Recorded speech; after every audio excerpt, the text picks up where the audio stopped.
സ്ലോട്ടിൽ നിൽക്കുന്നതാണ് പറയുന്നത്. എടാ ആ സാധനം അവിടെ എല്ലാവരും മാറില്ല. അത് മാറ്റിക്കും.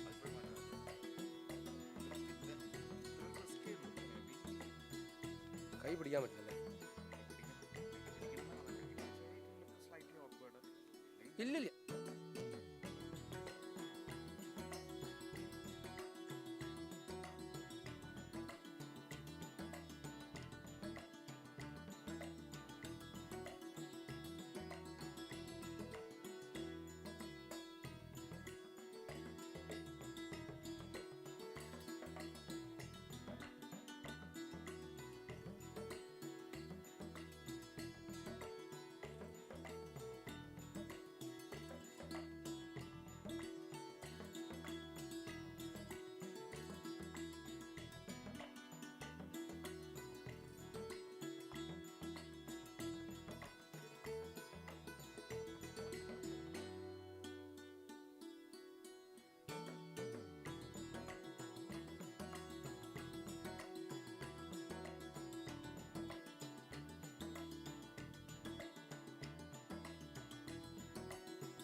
Can you hear me?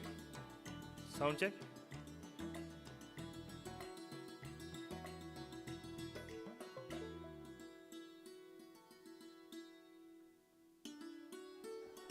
Check. Sound.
Kindly note, dignitaries are about to arrive.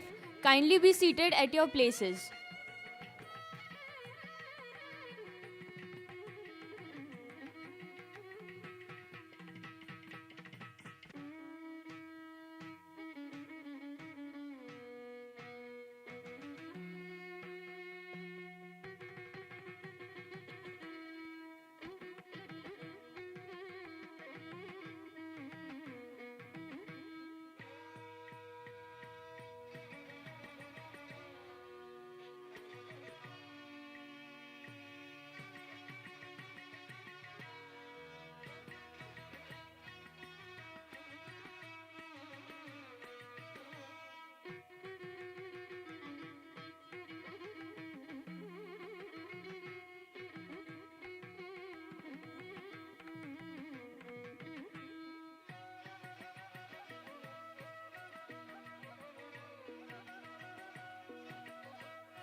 Dignitaries are about to arrive. All are requested to kindly occupy their seats.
All are requested to kindly occupy their seats.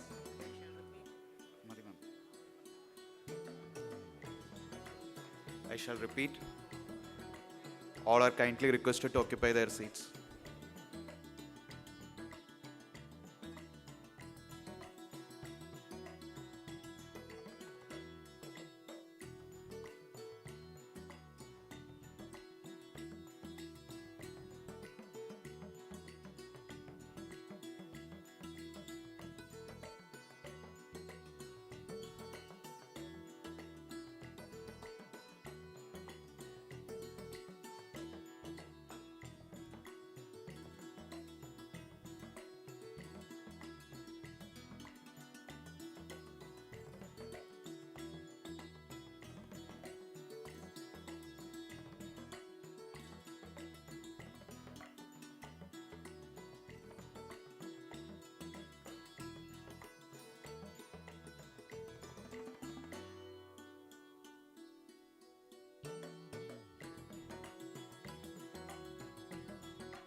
You can start. No, yes.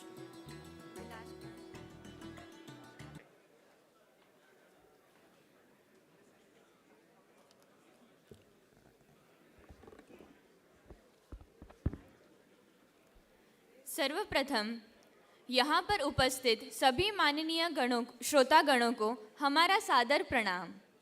अंतरिक्ष युगों से हमारे लिए प्रेरणा का स्रोत रहा है। प्रौद्योगिकी में त्वरित विकास के साथ अब इसका उपयोग राष्ट्रीय विकास की ओर केंद्रित करने का समय आ गया है।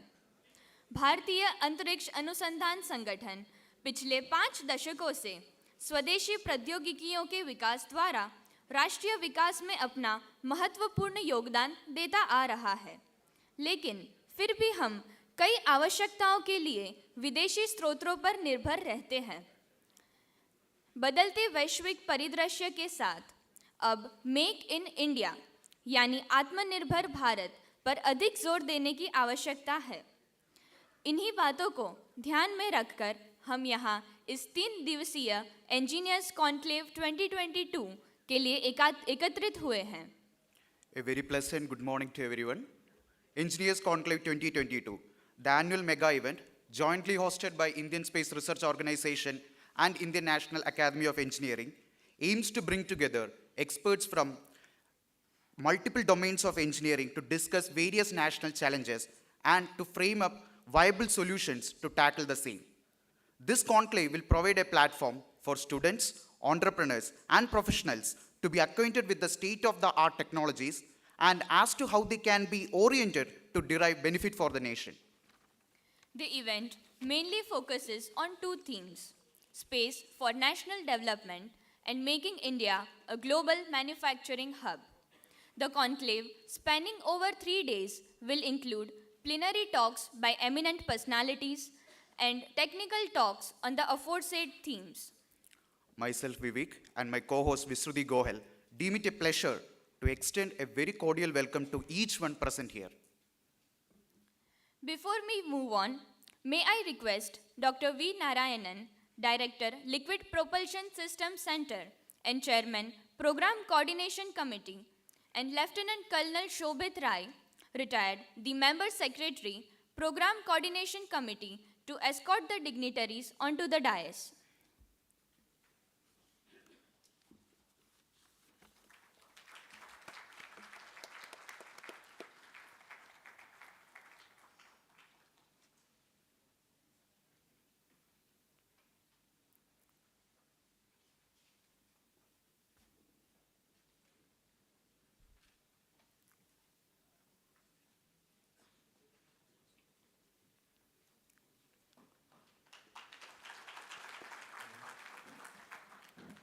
Thank you, sirs. We begin today's program by invoking the blessings of God Almighty. I request Srimati Madhavi to render the invocation. Request everyone to remain seated.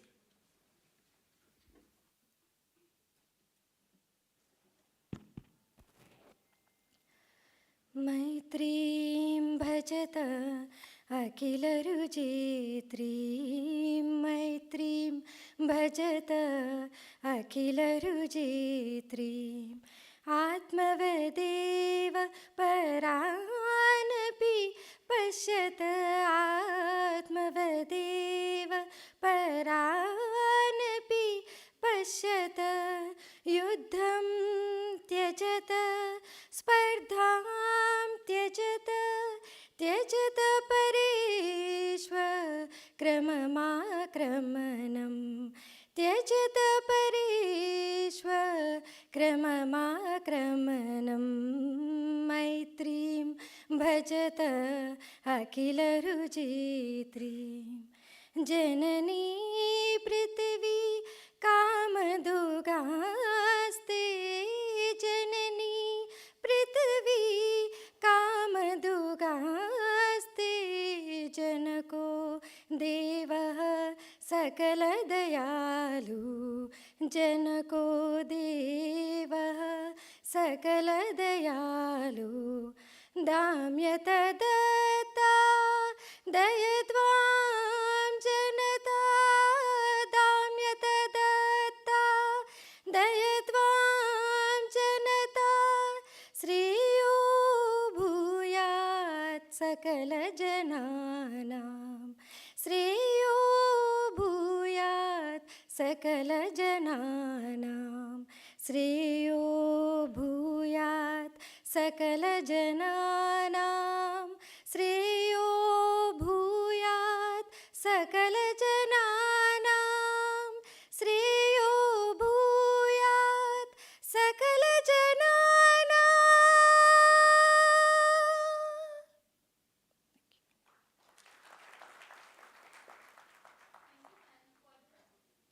Thank you, ma'am, for the soulful rendition. Dr. V. Narayanan, Director LPSC, a veteran in launch vehicle and satellite propulsion with specific expertise in cryogenic propulsion system, has been pivotal to the development of indigenous cryogenic upper stage for GSLV vehicle. He is the chief architect for the realization of CE-20 engine that played vital role in the successful launch of LVM-3 vehicle in its maiden attempt. A recipient of various prestigious awards like Gold Medal from Astronautical Society of India, Outstanding Achievement Award of ISRO, Distinguished Alumnus Award of IIT Kharagpur. He is a member of various national and international professional bodies like International Aeronautics and Astronautics. He is also the member of Governing Council of INAE. Being the chairman of Program Coordination Committee, of course, he has left no stones unturned to ensure the smooth conduct of the program. May I request you, sir, to formally welcome the gathering and brief us on the theme of the conference.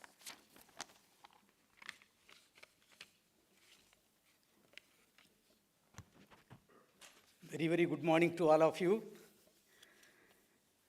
Honorable Union Minister of State for Electronics, IT, Skill Development and Entrepreneurship, Sri Raju Chandrasekhar, who is the chief guest for this function.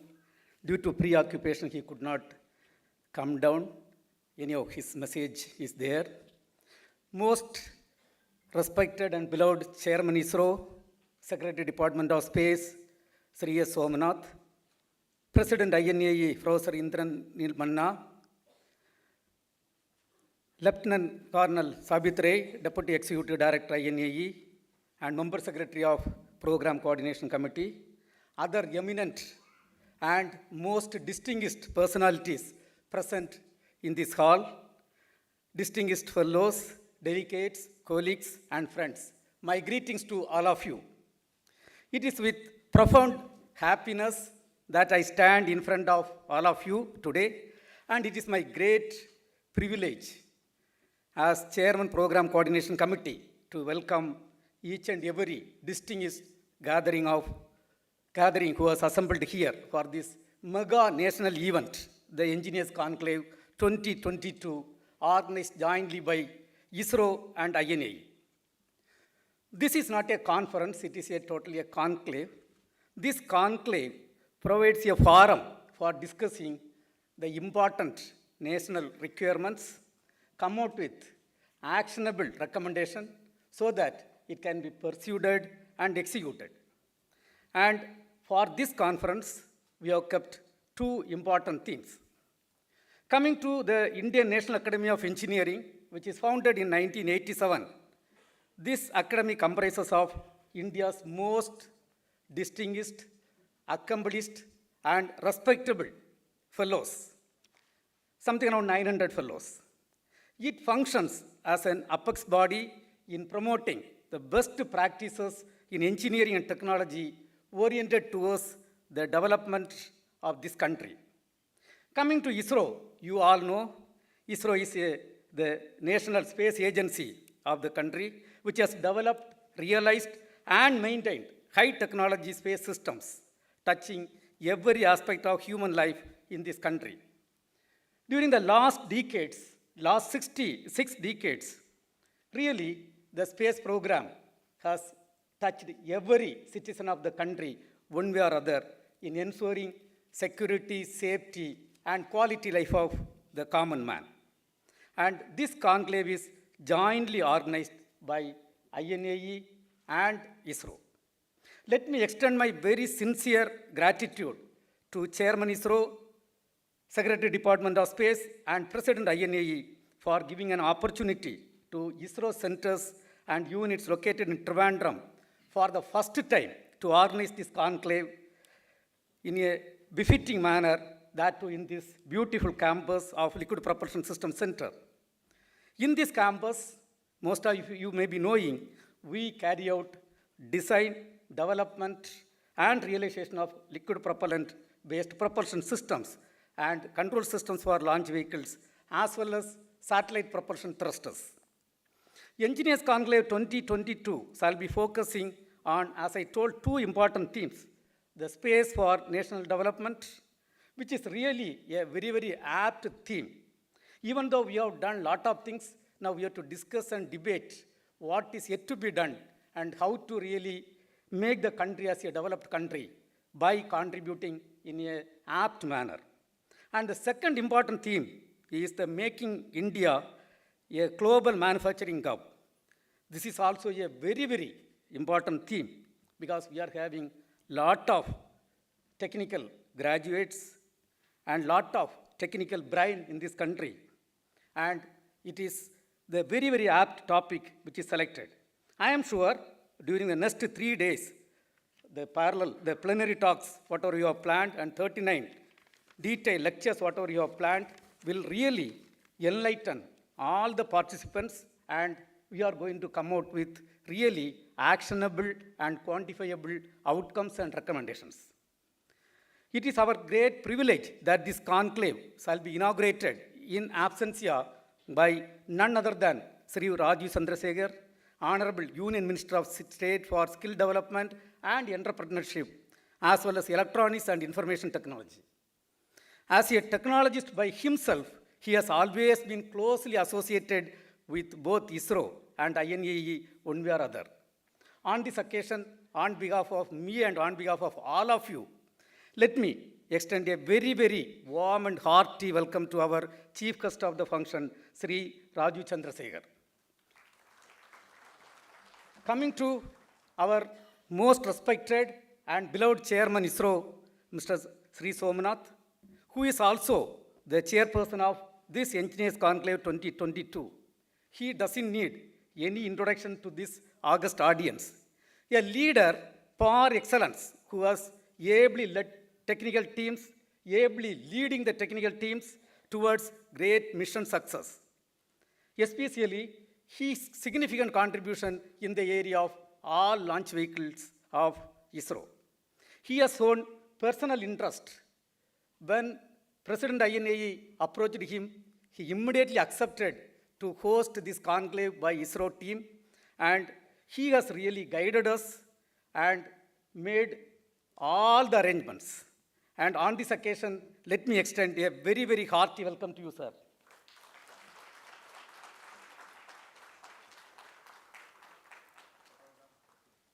This function today is being presided over by Professor Dr. Indranil Manna, President INAE, a very, very dynamic leader who is the co-chairperson of EC 2022. He is a professor from IIT Kharagpur, former director of IIT Kanpur, director CGCRI, and currently VC of BITS, Ranchi. He is a JC Bose fellow who has got numerous awards and distinctions. Really, God has given him not 24 hours per day, I think 48 hours per day. The type of activities what he is doing, including the INA activities, it's very, very mind-boggling. It is great job he is doing. It is his initiative we got the opportunity to host this conference here today. On behalf of the entire organizing committee of EC 2022, let me extend a very, very hearty welcome to you, sir.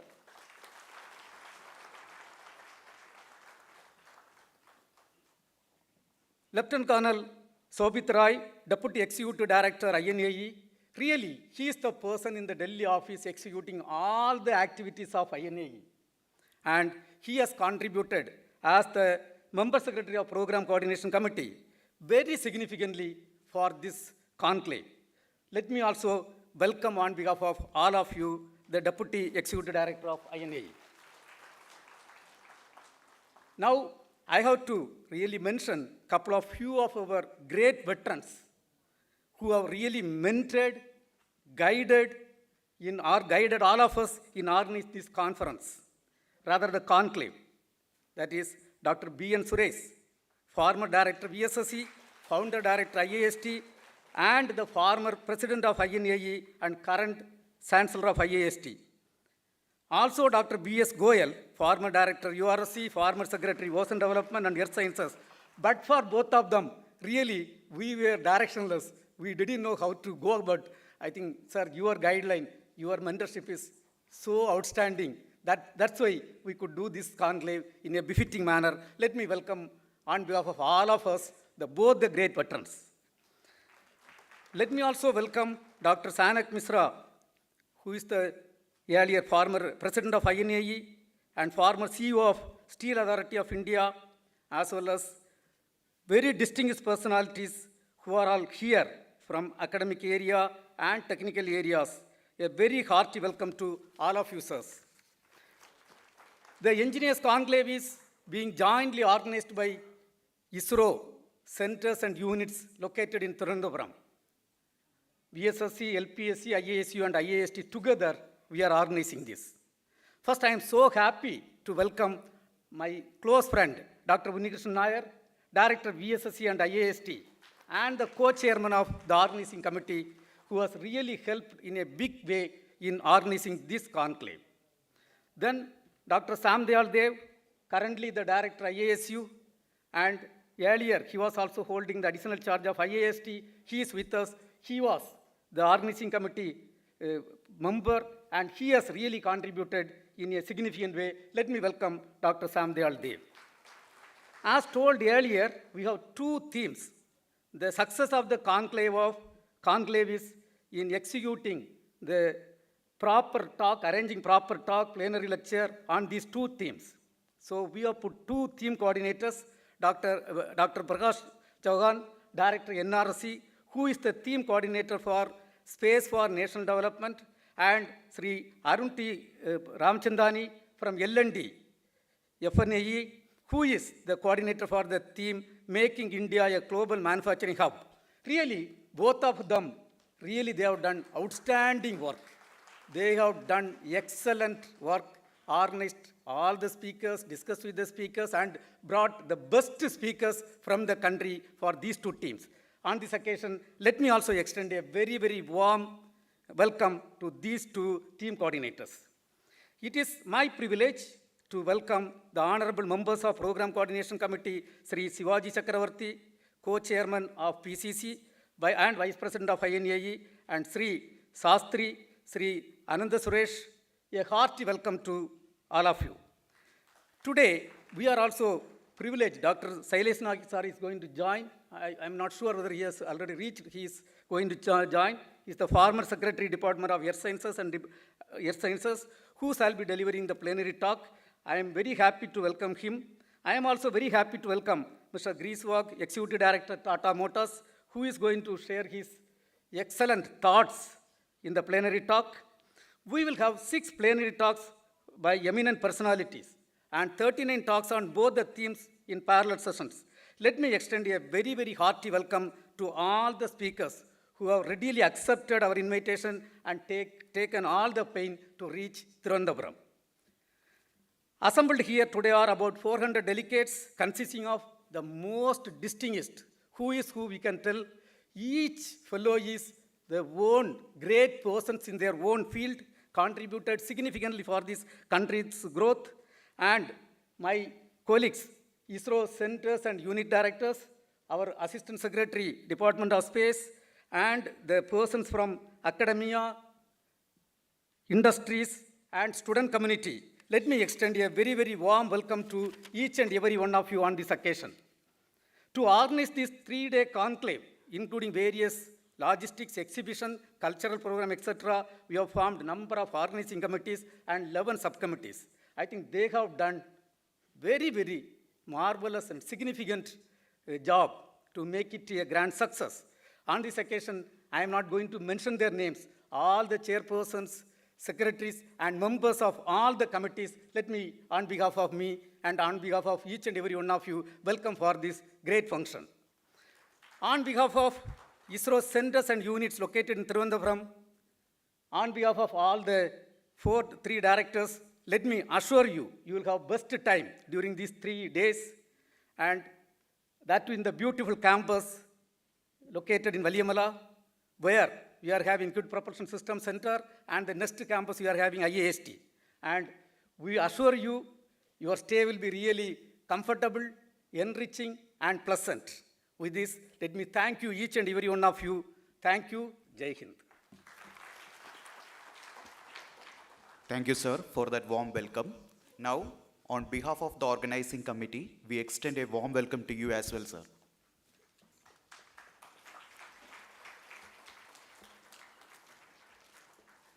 Professor Indranil Manna, President INAE, Vice Chancellor, Birla Institute of Technology, Ranchi, Co-Chairperson of Engineers Conclave 2022, is presiding over today's function. He is an educationist and a material engineer with wide range of research interests, especially in the field of nanomaterials and ceramics.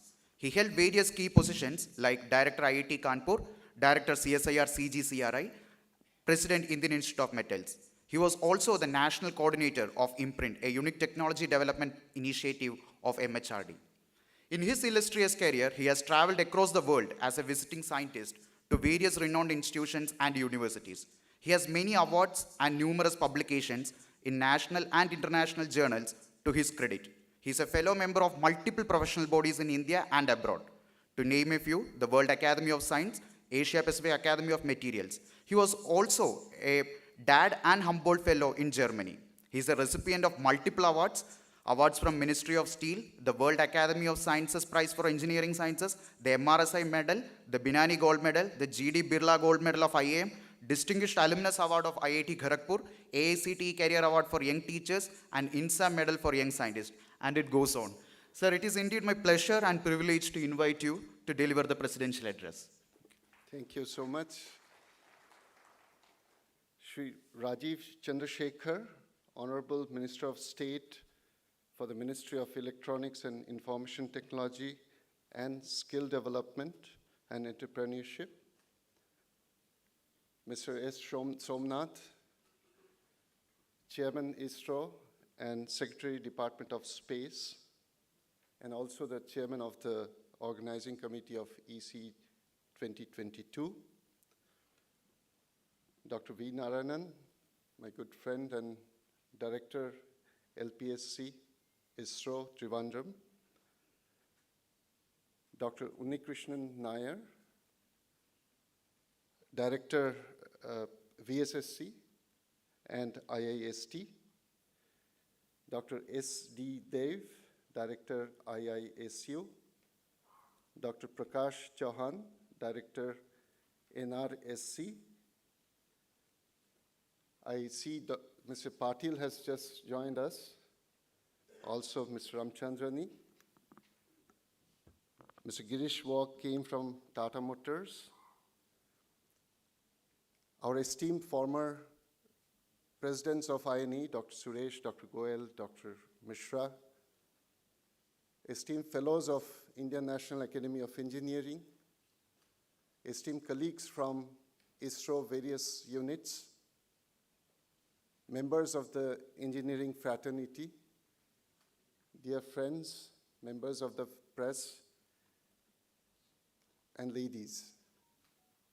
It's my proud privilege to welcome you all to this 9th edition of the Engineers Conclave 2022.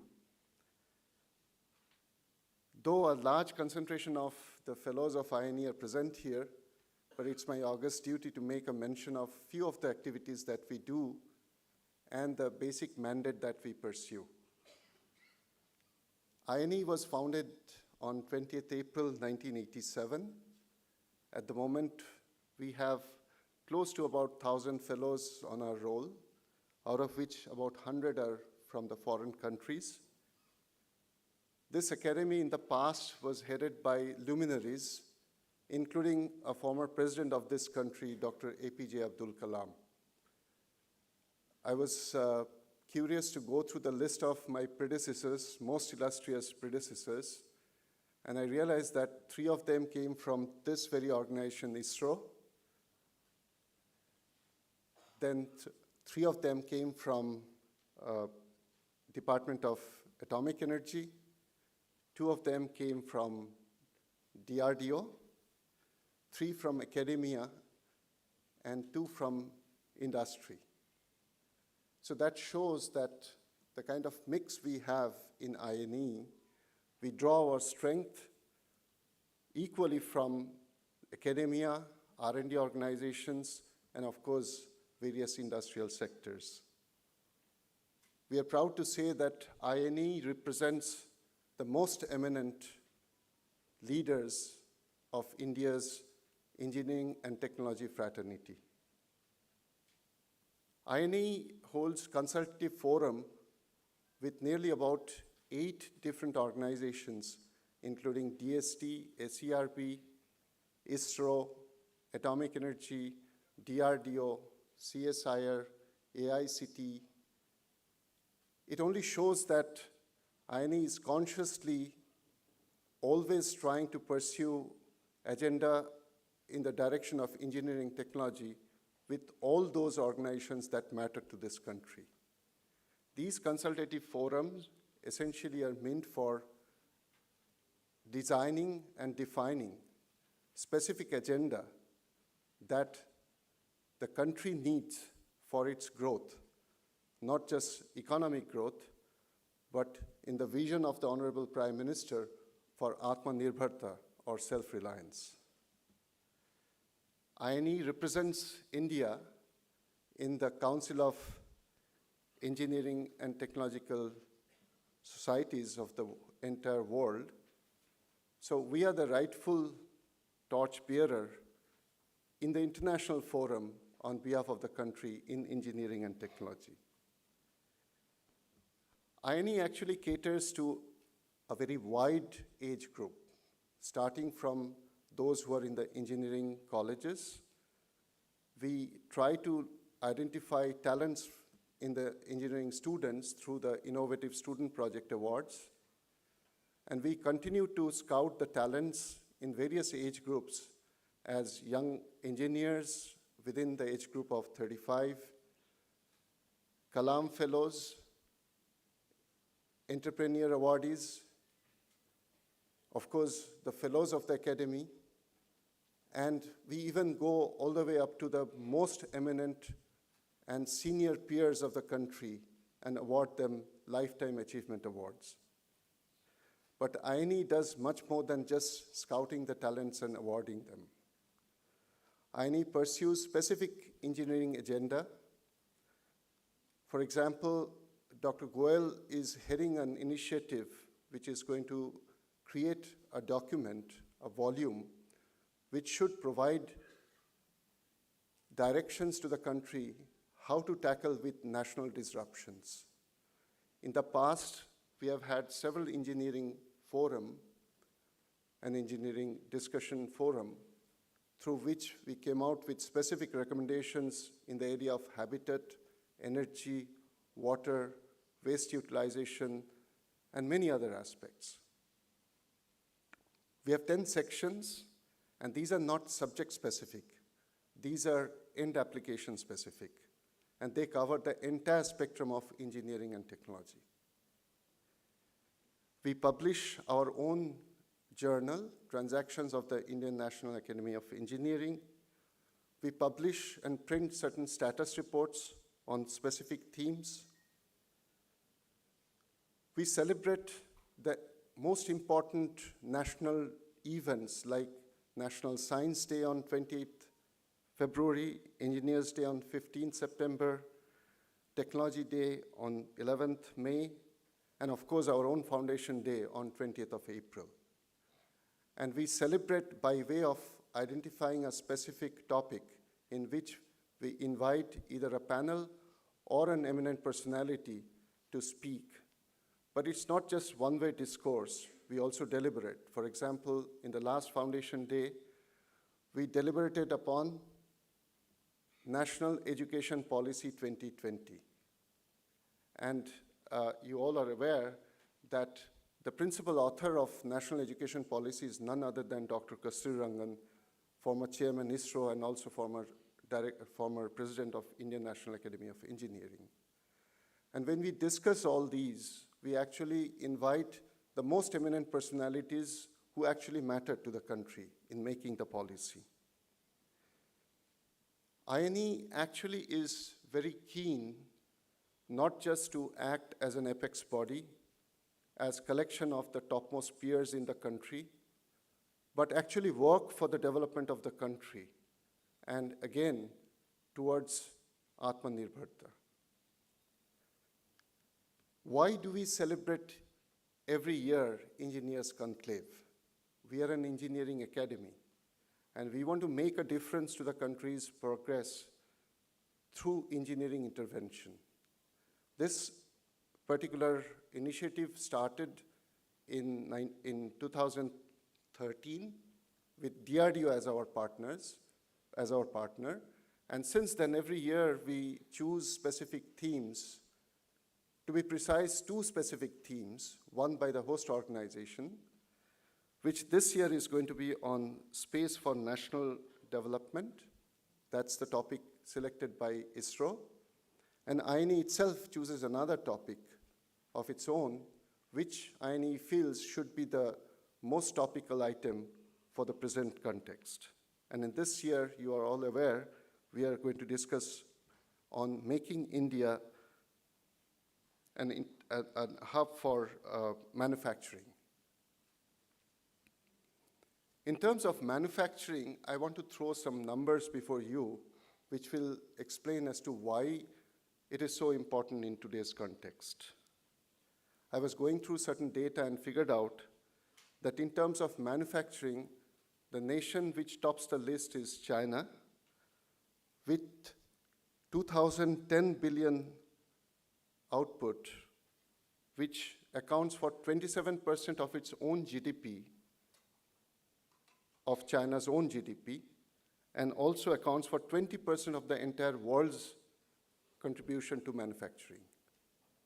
USA comes next with $1867 billion contribution, 12% to its own GDP, and accounts for 18% of the entire world's manufacturing. We tend to believe that India is lagging far behind. Actually not. India today occupies the 5th position with $298 billion worth of contribution towards engineering, which accounts for 16% of our own GDP. But that is only 3.1% of the total world's manufacturing worth. So we have a lot of room to cover. In terms of manufacturing, it's also interesting and at times gratifying to note that in steel we are number 2, in cement we are number 2, in automobile I thought it's number 4, fourth position, but Mr. Walk corrected me, it's number 5. But in earth movers, India is the largest manufacturer. In chemicals, we occupy the 9th position. And in handicrafts, India is the largest exporter in the entire world. Might sound quite unbelievable, but it's true. Until the beginning of the 18th century, India was one of the richest nations in the whole world. And history definitely provides us many evidences, which is why the entire world was at one time so keen to come to India. And now it is time that we should regain our pristine glory. But then when we talk about India and its current scenario, there are certain facts and figures which cannot be missed out. On the positive side, we are the second most populous nation and soon probably will be the most populous state in the whole world with 1.42 billion population as on today. With $3.46 trillion, we are the 5th largest economy in nominal terms, but with $11.66 trillion, we are the 3rd largest purchase power parity-wise economy in the whole world. The GDP is growing at 6 to 8%.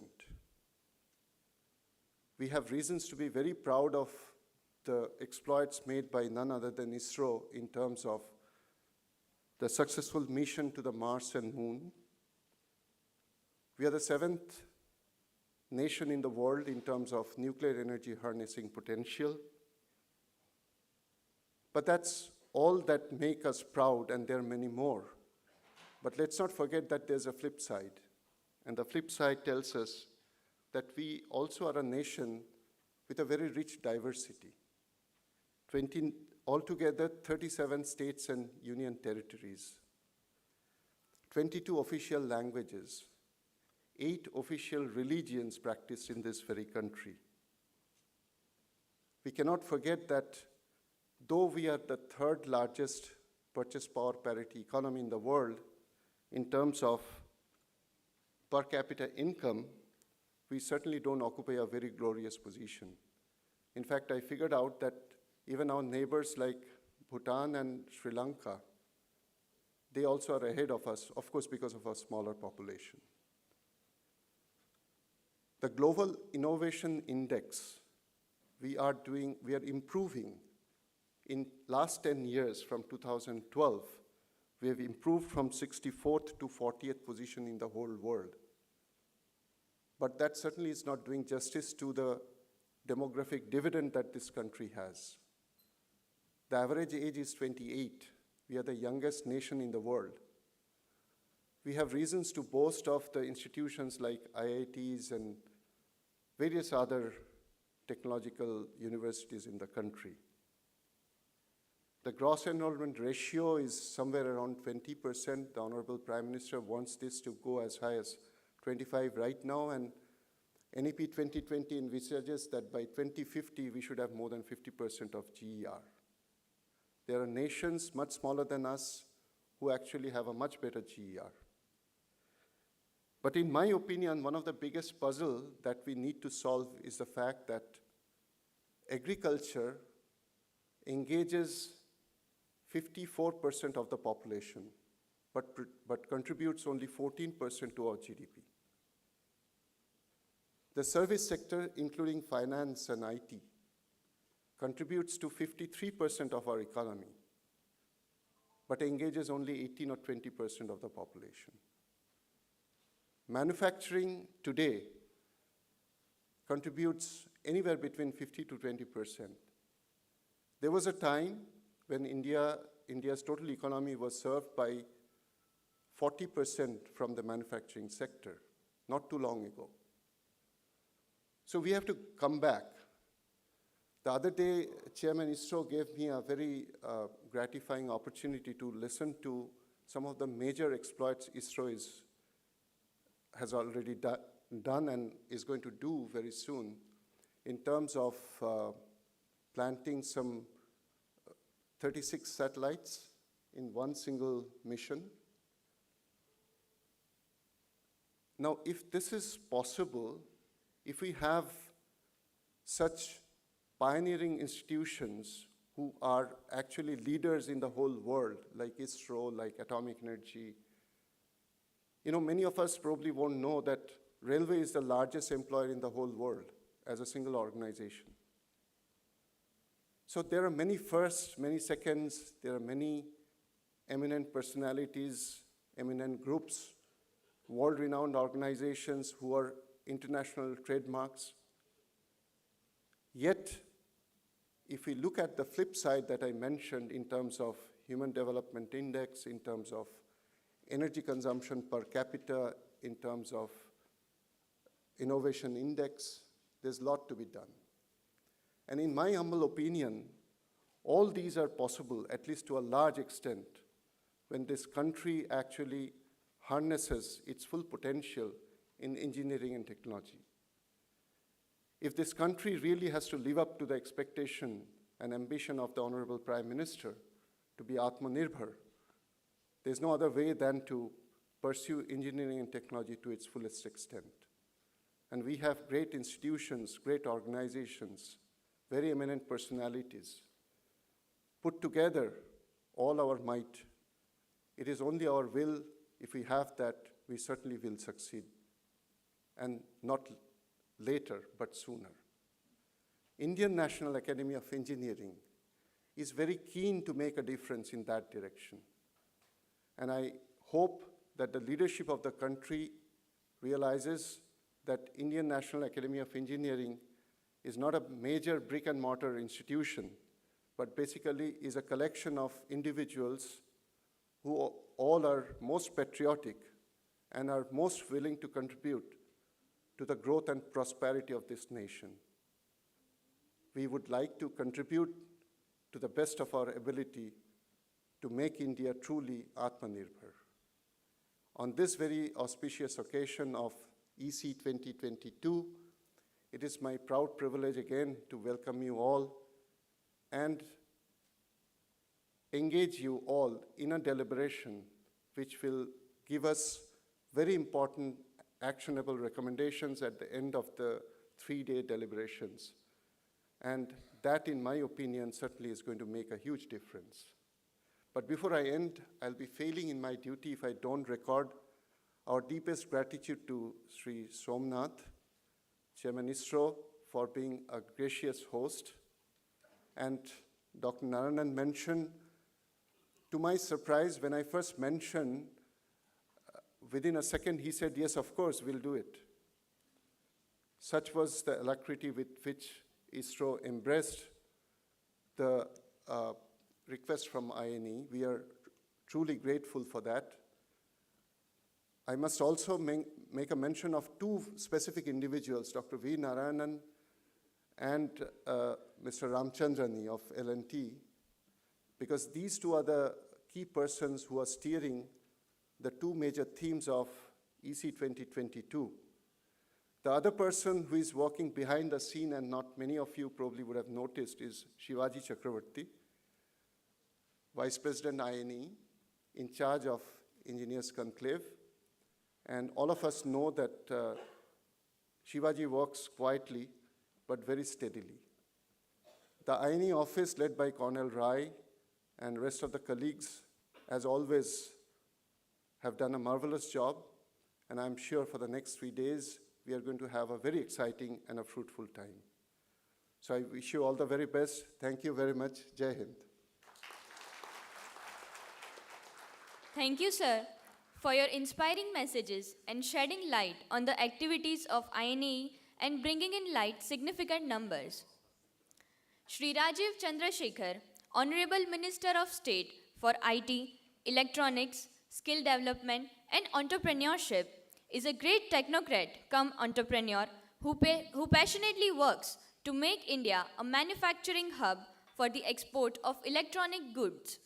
He is the apt person to inaugurate such an event that focuses on making India a dominant player in manufacturing. Though he is not physically present here today due to certain urgent preoccupation, he has kindly consented to formally inaugurate the event through a video message. The video will be displayed after lighting the lamp. Now may I request Chairman ISRO Shri S. Somnath and other dignitaries on the dais to join for lighting the traditional lamp.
Thank you all.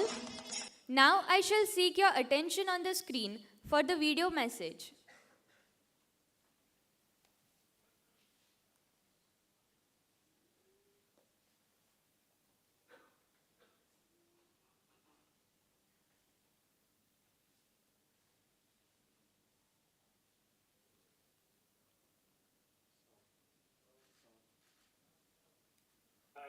Person EC 2022, Professor Indralil Manna, Dr. V. Narayanan, Lieutenant Colonel Shobhit Rai, other distinguished dignitaries, Inae AE fellows, senior directors and scientists of ISRO, eminent industry persons, academia, and other delegates of the Engineers Conclave 2022.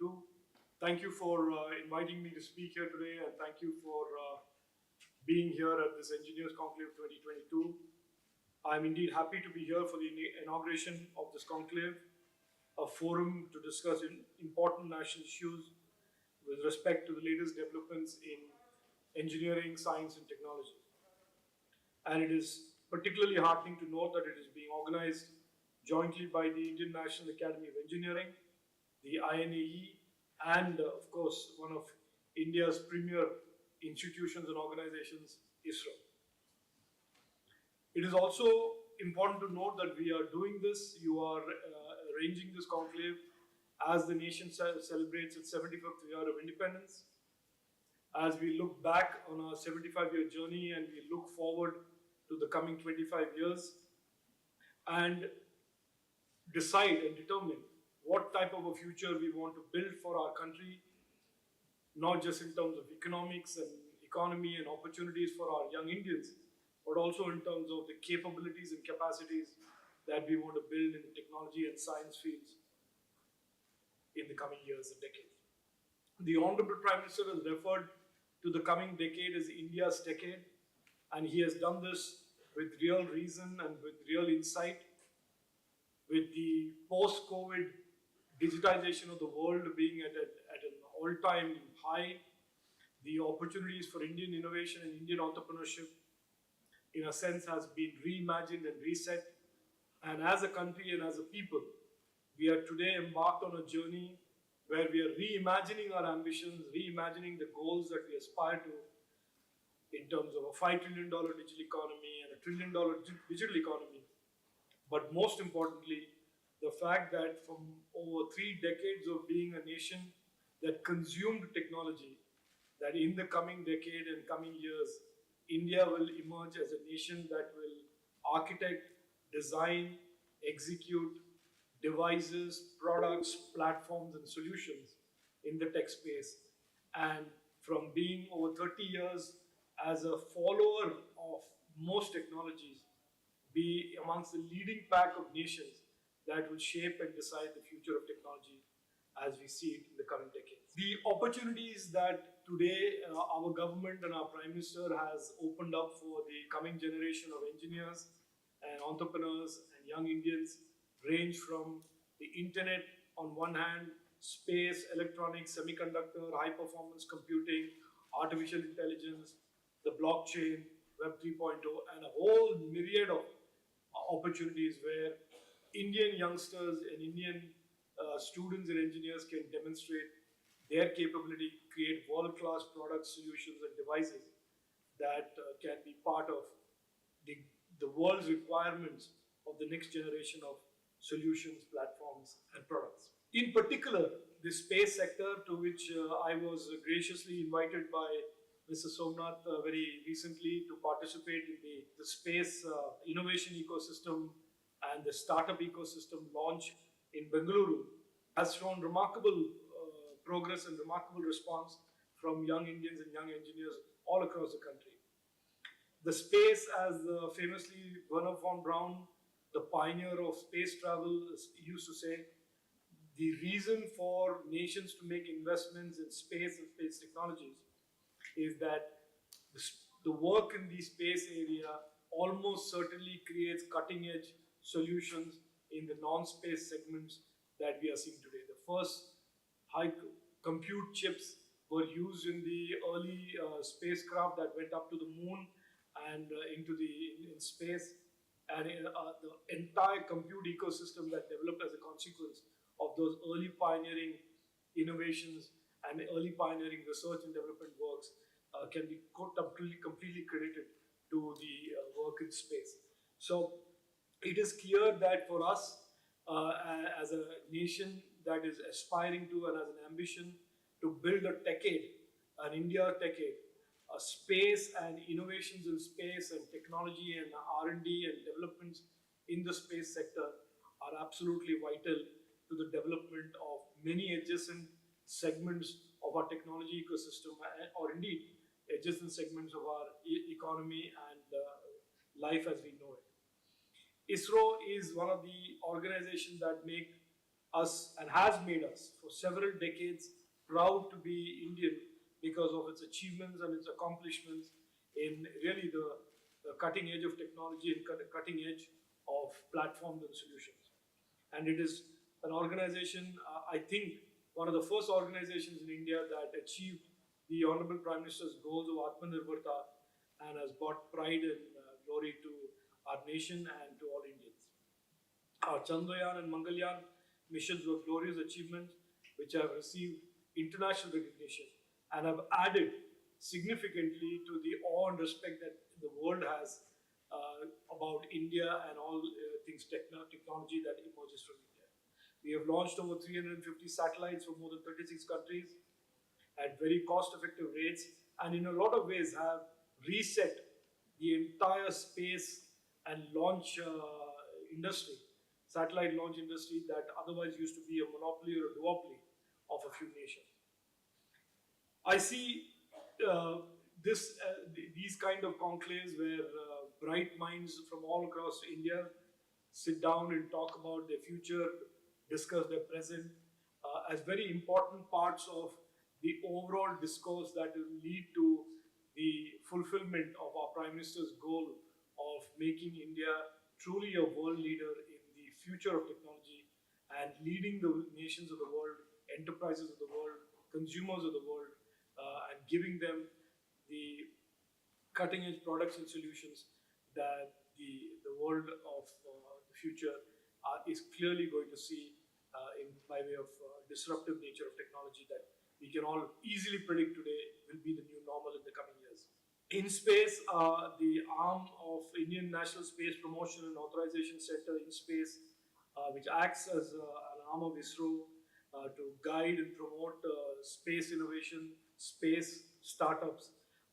He's doing a wonderful work in catalyzing the imagination and bringing to bear the energies and determination and innovation skills of many hundreds of Indian engineers and entrepreneurs from around the country. And I think has the potential to revolutionize India's space industry. And I quote the Honorable Prime Minister when he says, in space is for space, in space is for pace, and in space is for ace. So said our Honorable Prime Minister just a few months ago.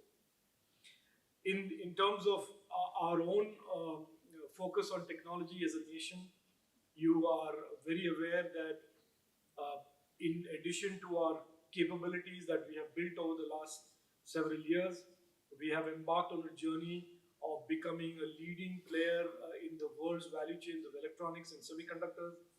The Honorable Prime Minister launched a scheme in December 2021 with over $10 billion or 76,000 crores of funding support to encourage investments in semiconductor manufacturing, semiconductor packaging and testing, and both in silicon and compound, both in low power and high power.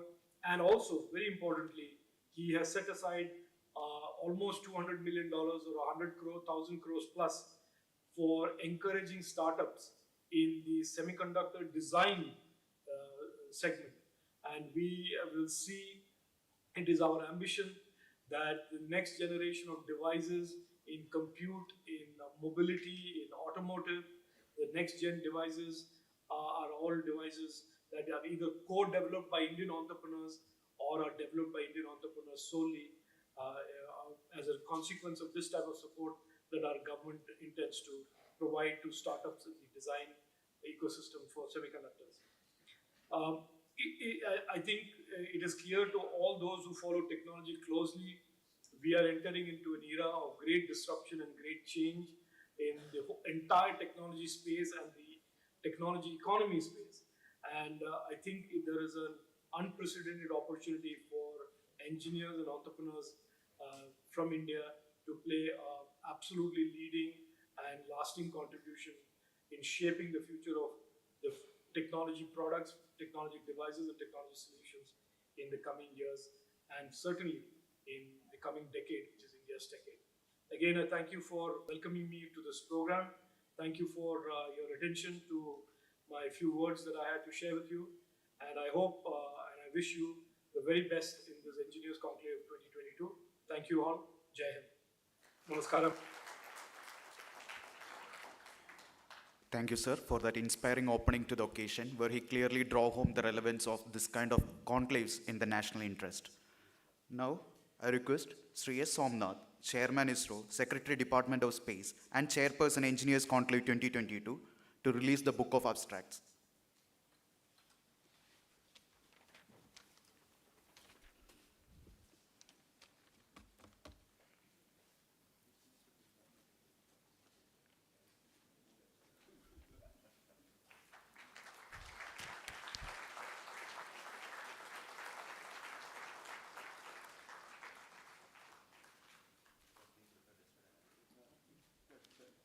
Thank you all. Before we move on to the keynote address, I request dignitaries on the dais to occupy the seats in the front row, and I request respected Chairman ISRO to kindly remain on the stage.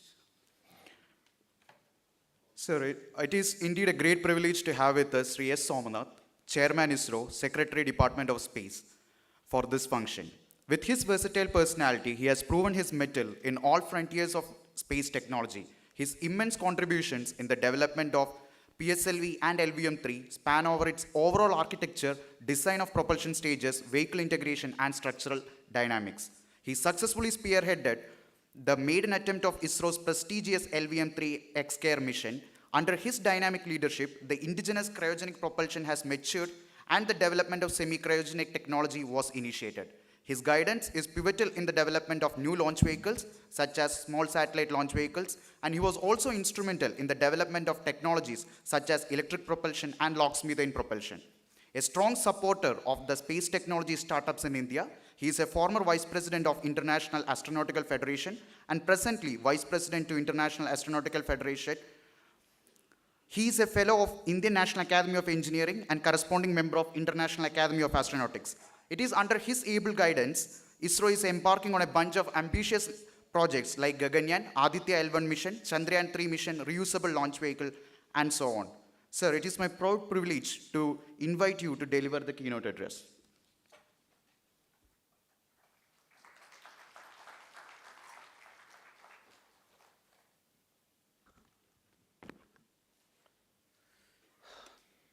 Good morning, all of you.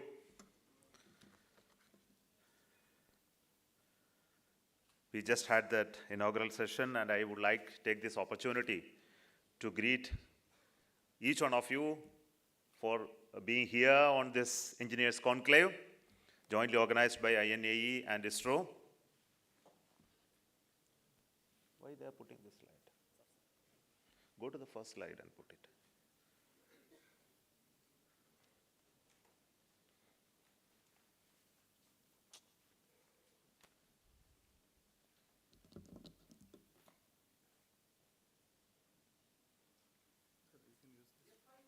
Put the first slide. I do not know how you know how to operate PowerPoint.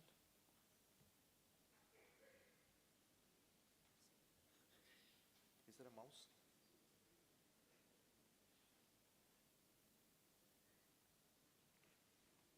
Okay.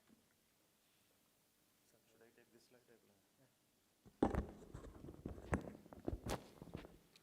I think you should move this lamp out.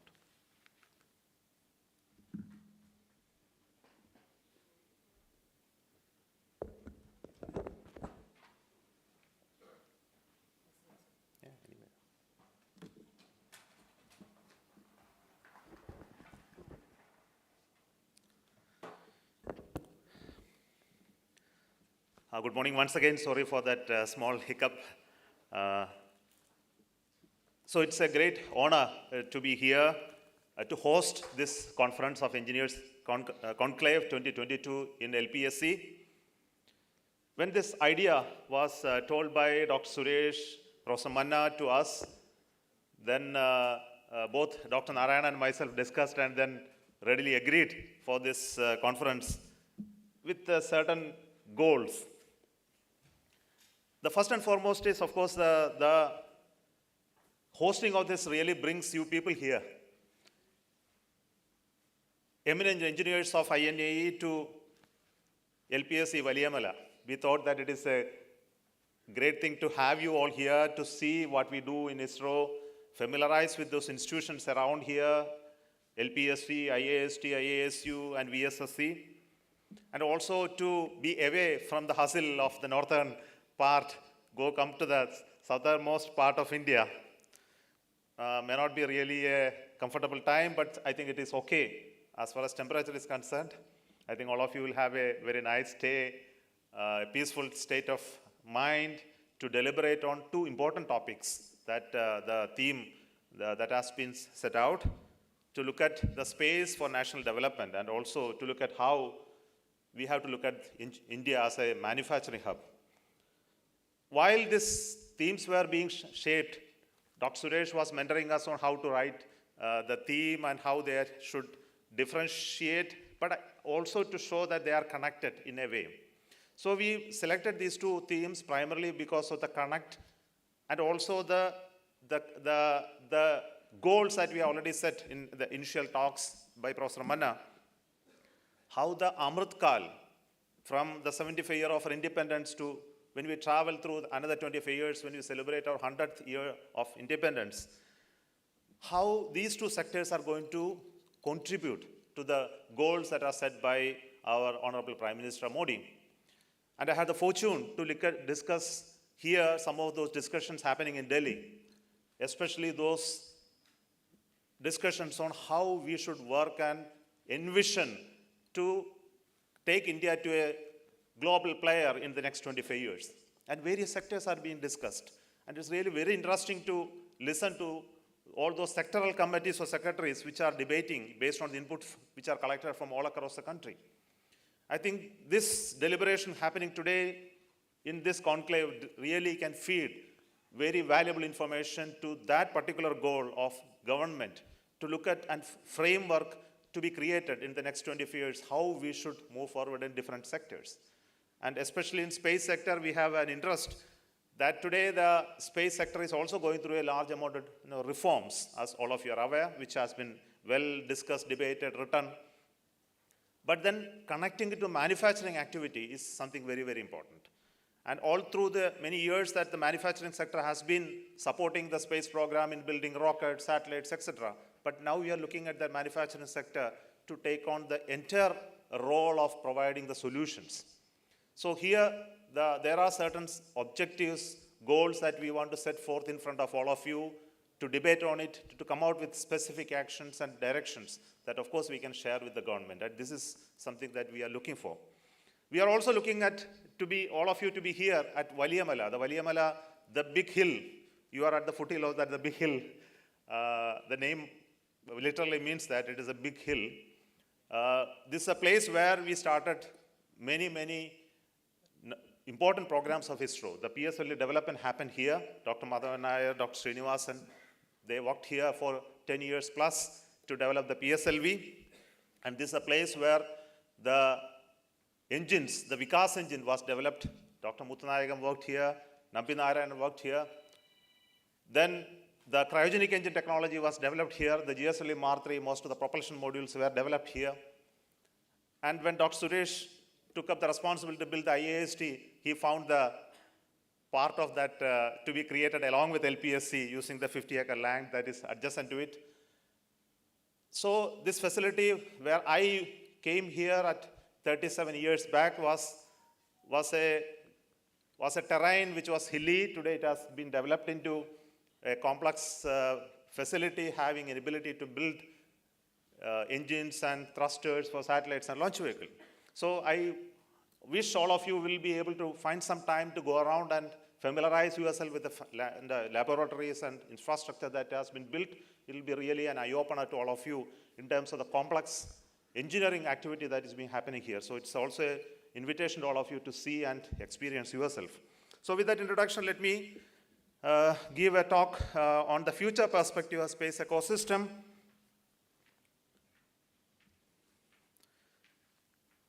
The evolution of the Indian space program, I think all of you are aware. I don't have to dwell much on it. In the late 60s, when we started this program, and all through the journey in the last many years, today we have at a place where we look at the expansion beyond that what we achieved.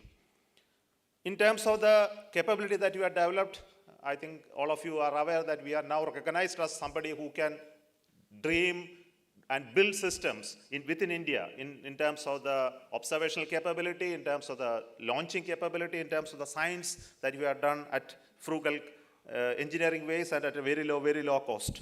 So at this time, when we look at the expansion phase and opening of the space sector, what I thought is that I should give an impression to you that what we think within the organization in terms of this transformation that we want to achieve. And many of this, what I am going to present, are not really the policy of ISRO, but these are some of the objectives that I have put as personally in front of the entire community to debate, discuss, and then come out with clear action plans within the organization. And at this time, when I speak about this to you, the engineers, the eminent engineers of India, I think your assessment of these ideas are most welcome. In terms of the launch vehicle capability that we have traveled from the sounding rockets to the GSLV Mark III, from a capability of 40 kilogram to 4,000 kilogram.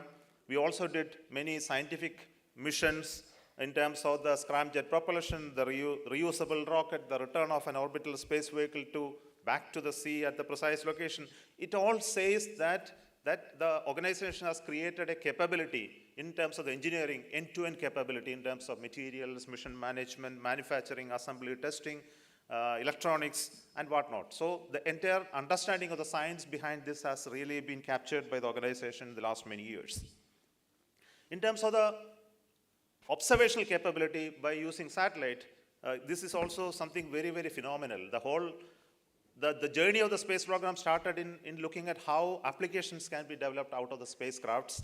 And the key element of application was observational capability in terms of the spatial resolution, the temporal resolution, as well as the the improvement of the spectral resolution. So all these have been growing in the last many years and commensurate with the technology availability in the world.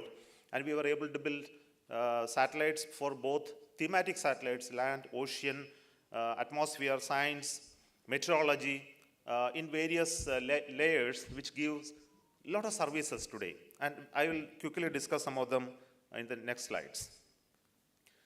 In terms of the communication technology, we again demonstrated that the communication technology is so important for the country while we started the journey of space program through the SITE program. But later, we understood this technology by collaborating with other satellite builders and started building satellites of our own. And today, ISRO is the only provider of space-based services for the communication sector. And we provide this as a form of transponder leasing through the INSAT GSAT capability. But more than that, the changing with the times, the high throughput satellites have been already integrated, and probably you are aware that we started the high throughput satellite service also through the Hughes recently. And this also will provide you the internet services from GEO for institutional users. So this is really something wonderful, and we have a host of SATCOM user segment in the private making use of the ISRO satellites. Another novel development was NAVIC IRNSS, and this came about at a time when we were worried that the GPS could be denied and there could be impact of this in the strategic sector. And this prompted us to create the regional navigation system with the 7 satellite constellation, and we launched 8. One couldn't reach. But then the purpose of this, the NAVIC creation was though such strategic. We looked at how it can be also be civilian use also can be explored out of it, and that activity is still continuing, and not one something I can say it has fructified into very tangible outcome. But I can tell you that it is penetrating slowly into the civilian sector. But that is not the primary goal. The primary goal of NAVIC continued to remain as the service to the strategic sectors. Again, we always speak about space technology for the service of humanity. And this is through well-defined programs that we make, not only building rockets and satellites, but also thematize the whole idea into various domains like the water security, food security, energy security, information security, infrastructure, health and shelter, and then disaster risk reduction, sustainable development, and look at the sustainable development goals and how space-based services can serve these sectors. And this has been one of the important activity of Department of Space and ISRO to connect with the governments, ministries, departments, states, and then provide the services. I think through this only the ISRO has made the name in terms of a end-to-end service provider, and we continue to work on this over the many years. For example, the contribution to the blue economy through the services that we give from satellites in terms of the potential fishing zone advisory, the rip current forecast, ocean state forecast, and also forecasting of the at various elements which also contribute to the modeling, ocean energy estimates, offshore wind energy, for example, and we look at all this to contribute to the concerned departments of the Government of India dealing with this ocean development as well as blue economy. Look at NAVIC and also is connect with the fishermen through the potential fishing zone advisory. You know, Indian coastland is something very unique and one of the longest, and a lot of people depending on this coastlines for its survival, economy, etc. So even for government, blue economy is one of the very important domain that they have announced, and we have been able to demonstrate this technology of use of NAVIC to the fishermen through Fish Landing Center advisory, also messaging services that are existing through these satellites. Green economy is another area which was one of the pioneering works in, of course, that we are going to listen to some of our experts speaking about it later, on supporting various activities in agriculture in terms of the crop harvesting, production for estimates for various 8 of the crops, inventory and site suitability assessment for different crops, insurance support, food security assessment for various crops, pest infestation, etc., etc. So this continues to be one of the important domain, and we look at how we can put appropriate sensors. One of the recent launch of radar imaging satellite was specifically for it, And recently we have been in discussion with the Department of Agriculture to look at how we can form thematize the activity in this agriculture sector and launch a Krishi satellite. Bharat Krishi satellite is a theme that we have proposed, and they have taken it up very earnestly and working towards defining this satellite for supporting the agriculture sector.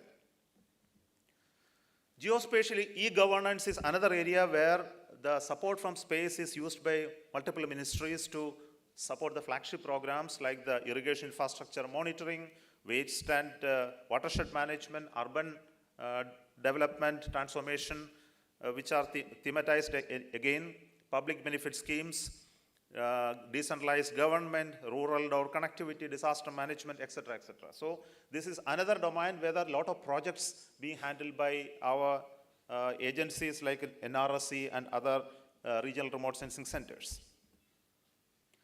Now, at this point, let me stop here and then talk not about what we did, what we are, but what we need to be in envisioning the future. To make a quick assessment of the world scenario, let us look at how the global space scenario exists. Just for example, the USA and Europe. I think all of you are aware the last 10 years or so, we have been witnessing a significant transformation of private ecosystem emerging in space as a service provider in terms of designing and developing, launching reusable rockets. National Space Agency talking too much about moon economy. Space tourism definitely there and shown that it is possible to have an operational space tourism activity which will produce economic benefits. Private space stations are coming up. For example, the Blue Origin they recently announced that they will be building their space tour station and the International Space Station may soon be retired. And the activities in space sector is actually working towards a space force and every nation in the world are looking towards strengthening this space ecosystem to support the national security. Of course, many of the discussions in this domain in these two countries are towards some of the themes which I mentioned here. And it is less on segments which we used to speak much more. For example, the increase in number of launches are taking place towards colonization of the other planets. And this is the primary theme. We want to go to moon and create a permanent habitat there and ensure there is a connectivity between Earth and moon and then later travel to Mars. Another domain which is driving the space activity today is the low Earth orbit satellites, constellations, which is capable of providing communication services. And this is actually driving many of the activities in the space sector in terms of the numbers. So this is the way the global space powers in USA and Europe look at. But there are big disruptions and everybody is worried. The Europe is looking at US in a with a scared look because they are not able to compete as much as the private space ecosystem in US is capable of developing and showcasing. Europe is struggling still. So looking at this, let us look at our neighbor, China. And if you put in statistics, these numbers, it's really something that we need to take note of.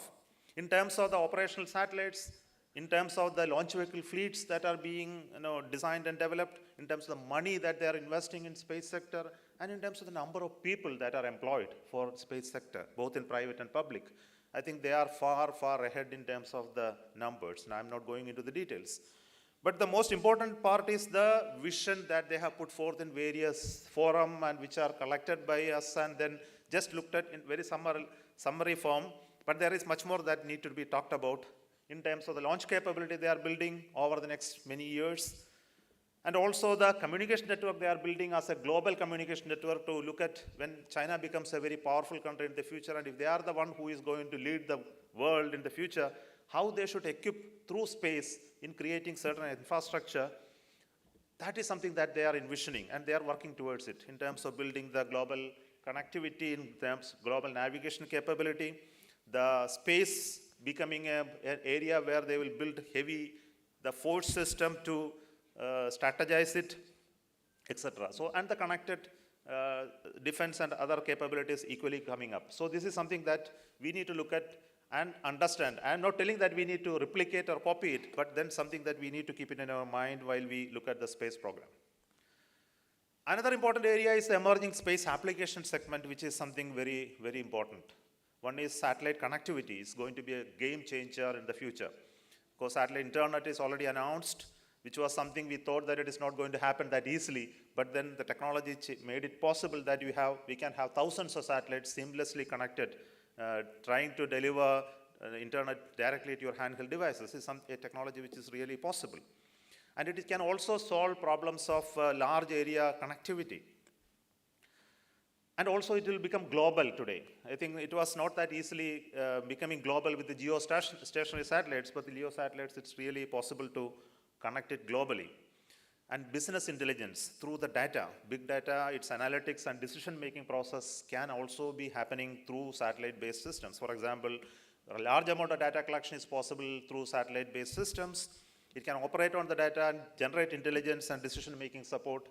Here, the connect between communication, navigation, imaging will come together in terms of providing intelligence, basically geospatial intelligence, surveillance, and the corresponding communication network. So it's really a seamless connection of these three domains that are happening now in the space sector. Another important thing that we need to look at is the emergence of startups in space sector, especially in the application side. I'm just taking an Indian example.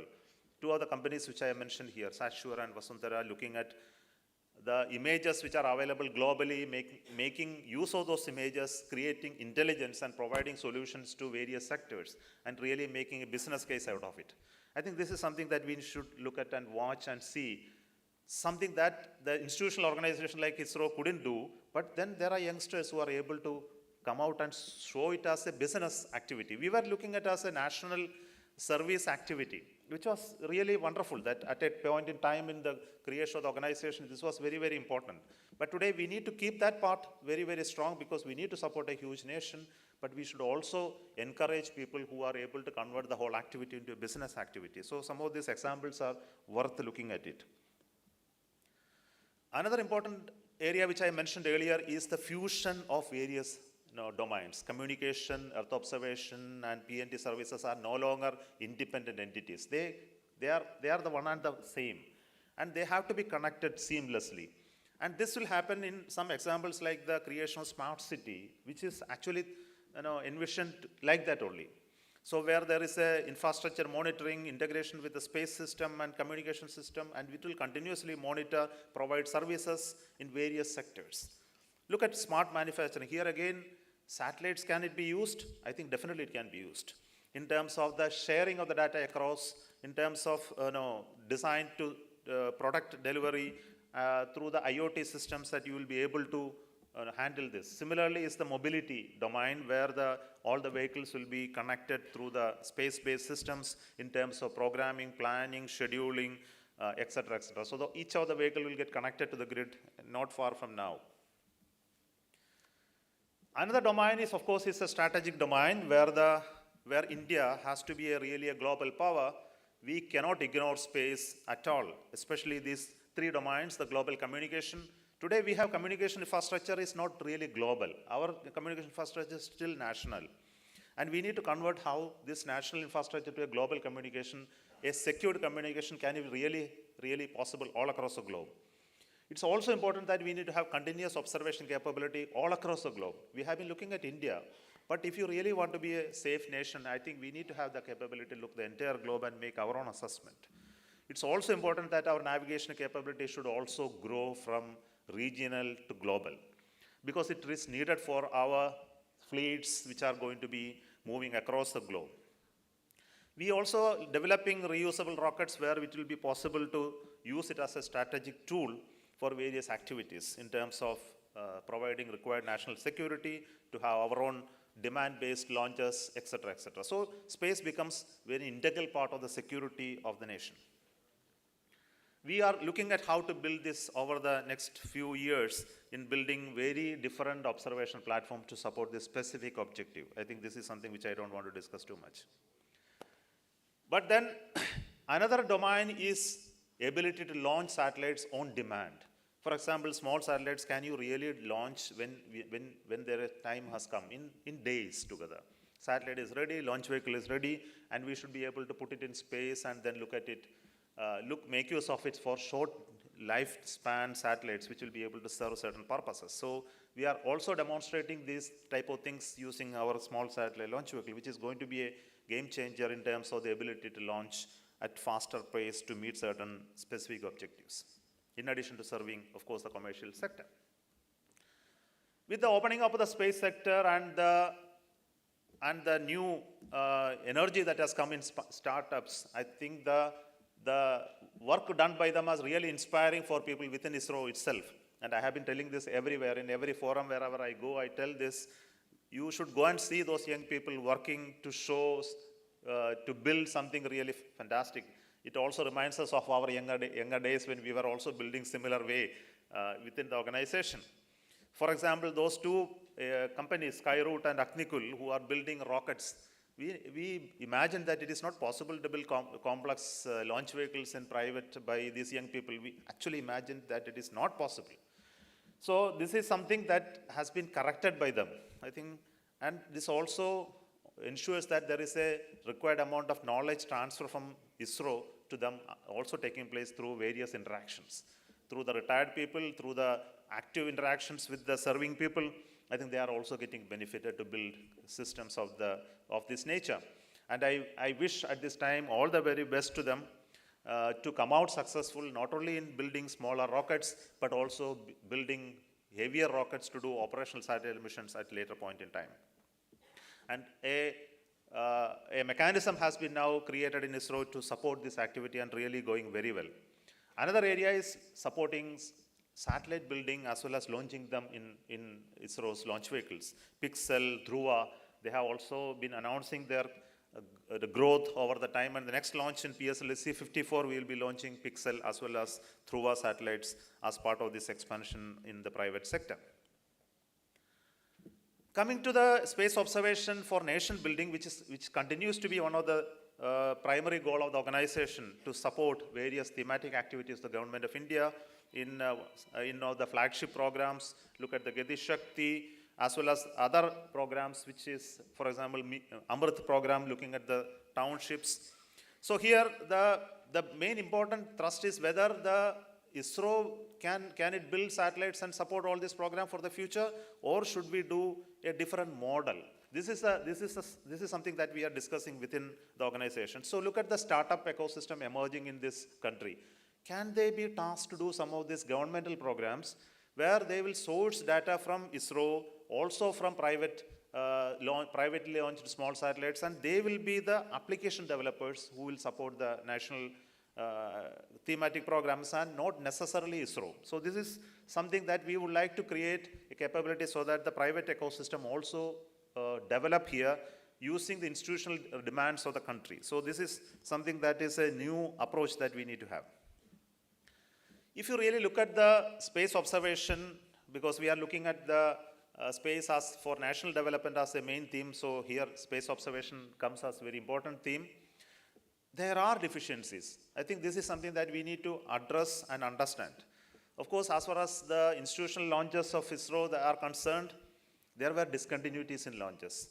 So many of the satellites which are launched are not continued later with similar sensors, so that there is no seamless transition from one generation to another, and that has not taken place. And another area is that though we have huge amount of data, it is not actually utilized because of the policy restrictions. For example, high resolution data which are there, enough with NRSC, are not disseminated at the speed that is needed and demanded by the industry. So we need to increase that speed at which they can be delivered, and also they can be made available faster than the current capability.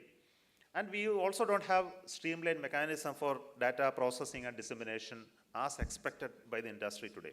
And there is also technology gap in terms of the ability to provide high resolution and also high quality data to the user. So we look at how all this can be addressed in a centralized manner, and it is important that we create a Earth Observation Council of something of that nature, where all these people, the users, the ISRO, the private companies who are looking at the remote sensing data, and also the ministries come together to create a better identification of the need, and also solutions are to be come out. So this is something we look at.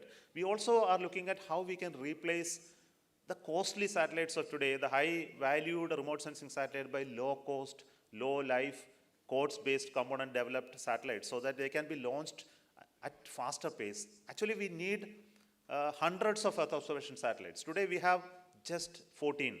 With 14, we cannot serve the country. We need hundreds. And how we can create next hundreds in next few years? This is a question that I have been asking Shankaran, director of URSC, how to build them very, very fast and deploy them very fast so that we can serve the sector in quick succession. Look at the model of economy in Earth observation. This is again another big complex problem. If you look at communication sector, you know it is a revenue generating sector. Once you provide a service for communication, either 5G or satellite link, you can make a revenue out of it. But Earth observation is not an easy thing that you supply, you get images, and if you want to sell images, it will be really a complex process. That's why the government is announcing that Earth observation images are free and it is available to everybody. Then the question comes, when it is free, then where is the economy, where is the business for the satellites? So if you look at the national observation plans of Europe or Americans, you will be able to see that it's actually funded by government and provided free to the user. So downline, once the user uses the data, it becomes a very big economic activity. So it has a multiplier effect later. So this aspect is not well understood today, and I want INAE to look at this, how we can showcase that the downline activity on data creates actually multiplier effects and it actually feeds to the economy. And then only the government will be willing to invest heavily in remote sensing data creation through launching appropriate satellites. So this is it's a big challenge for us to justify the need of increased number of satellites unless we showcase that the economic benefit to the country, to the government, to the decision maker, it will be difficult for us. So this is one theme which I would like you to discuss. Though we are building these satellites, these are some of the satellites that we are currently building specifically in Earth observation in various thematic areas, and of course this will be reviewed immediately, and then hopefully we will get approval to go ahead and build them. But then this is just not enough. In my assessment, these numbers are not enough. These are something that we need to achieve in next 2 to 3 years. But in 3 years, at least we must have at least 5 times of the satellites to support the emerging sector. So I believe this can happen only by making use of the support of the startups and the new companies who are ready to build satellites. So what I propose here is that we should become, that is, government should become a lead user of the satellites which are built in the private company, and they should be launched by our rockets, and the entire data that comes out of it should become a repository for both the institutional users like governments and ministries as well as the private business operators to make use of it, so that we will be able to really enhance the penetration of EO into day-to-day life. And of course, to build these satellites, we need to have different approaches and which are getting demonstrated by many of the startups. I think we need to imbibe on this and then try to build such satellites in the days to come. I am not explaining too much into the detail. So this can happen only when we create an enabling satellite manufacturing ecosystem in this country. All the satellites for this nation were used to be fabricated only by ISRO laboratories at Space Application Center and URSC. But then now I am seeing new companies are starting building their clean rooms and creating infrastructure to build these satellites all across the country. And many global players are willing to come and then set up their manufacturing facilities in India. This is really a welcome change. And some of them are assuring me that by next year middle, they will have their first of their satellites, observation satellites will be ready for launch. And I invited them to launch in PSLV, of course, as a commercial opportunity. But that is not the goal that we are looking at. India should become a place where satellites can be manufactured at very, very low cost for global consumers. And if this has to happen, then many of the technologies in this domain should come to India. We should be able to handle it appropriately. We have the great skilled manpower, and we should also help these companies to become successful by becoming an anchor customer of their satellites for governmental programs. If you look at the communication satellites, we have many challenges. The challenges are that today, as far as ISRO is concerned, communication has become a purely commercial activity, and government tells us that you should launch communication satellite only when there is a business case. This is a very difficult case earlier.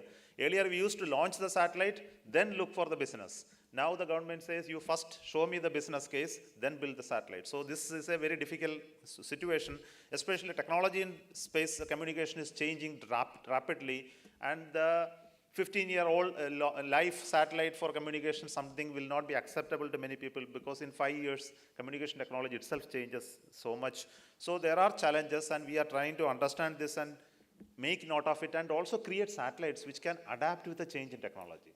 See, earlier, for example, a certain satellite is built, it is kept there, and it serves that purpose for next 15 years. But in midway, if the technology changes, can you actually repurpose a satellite, reconfigure a satellite to do the changed circumstances, to serve the changed environment, change the density of communication which are required, new hotspots which are coming up in the next 5 years, can you serve it?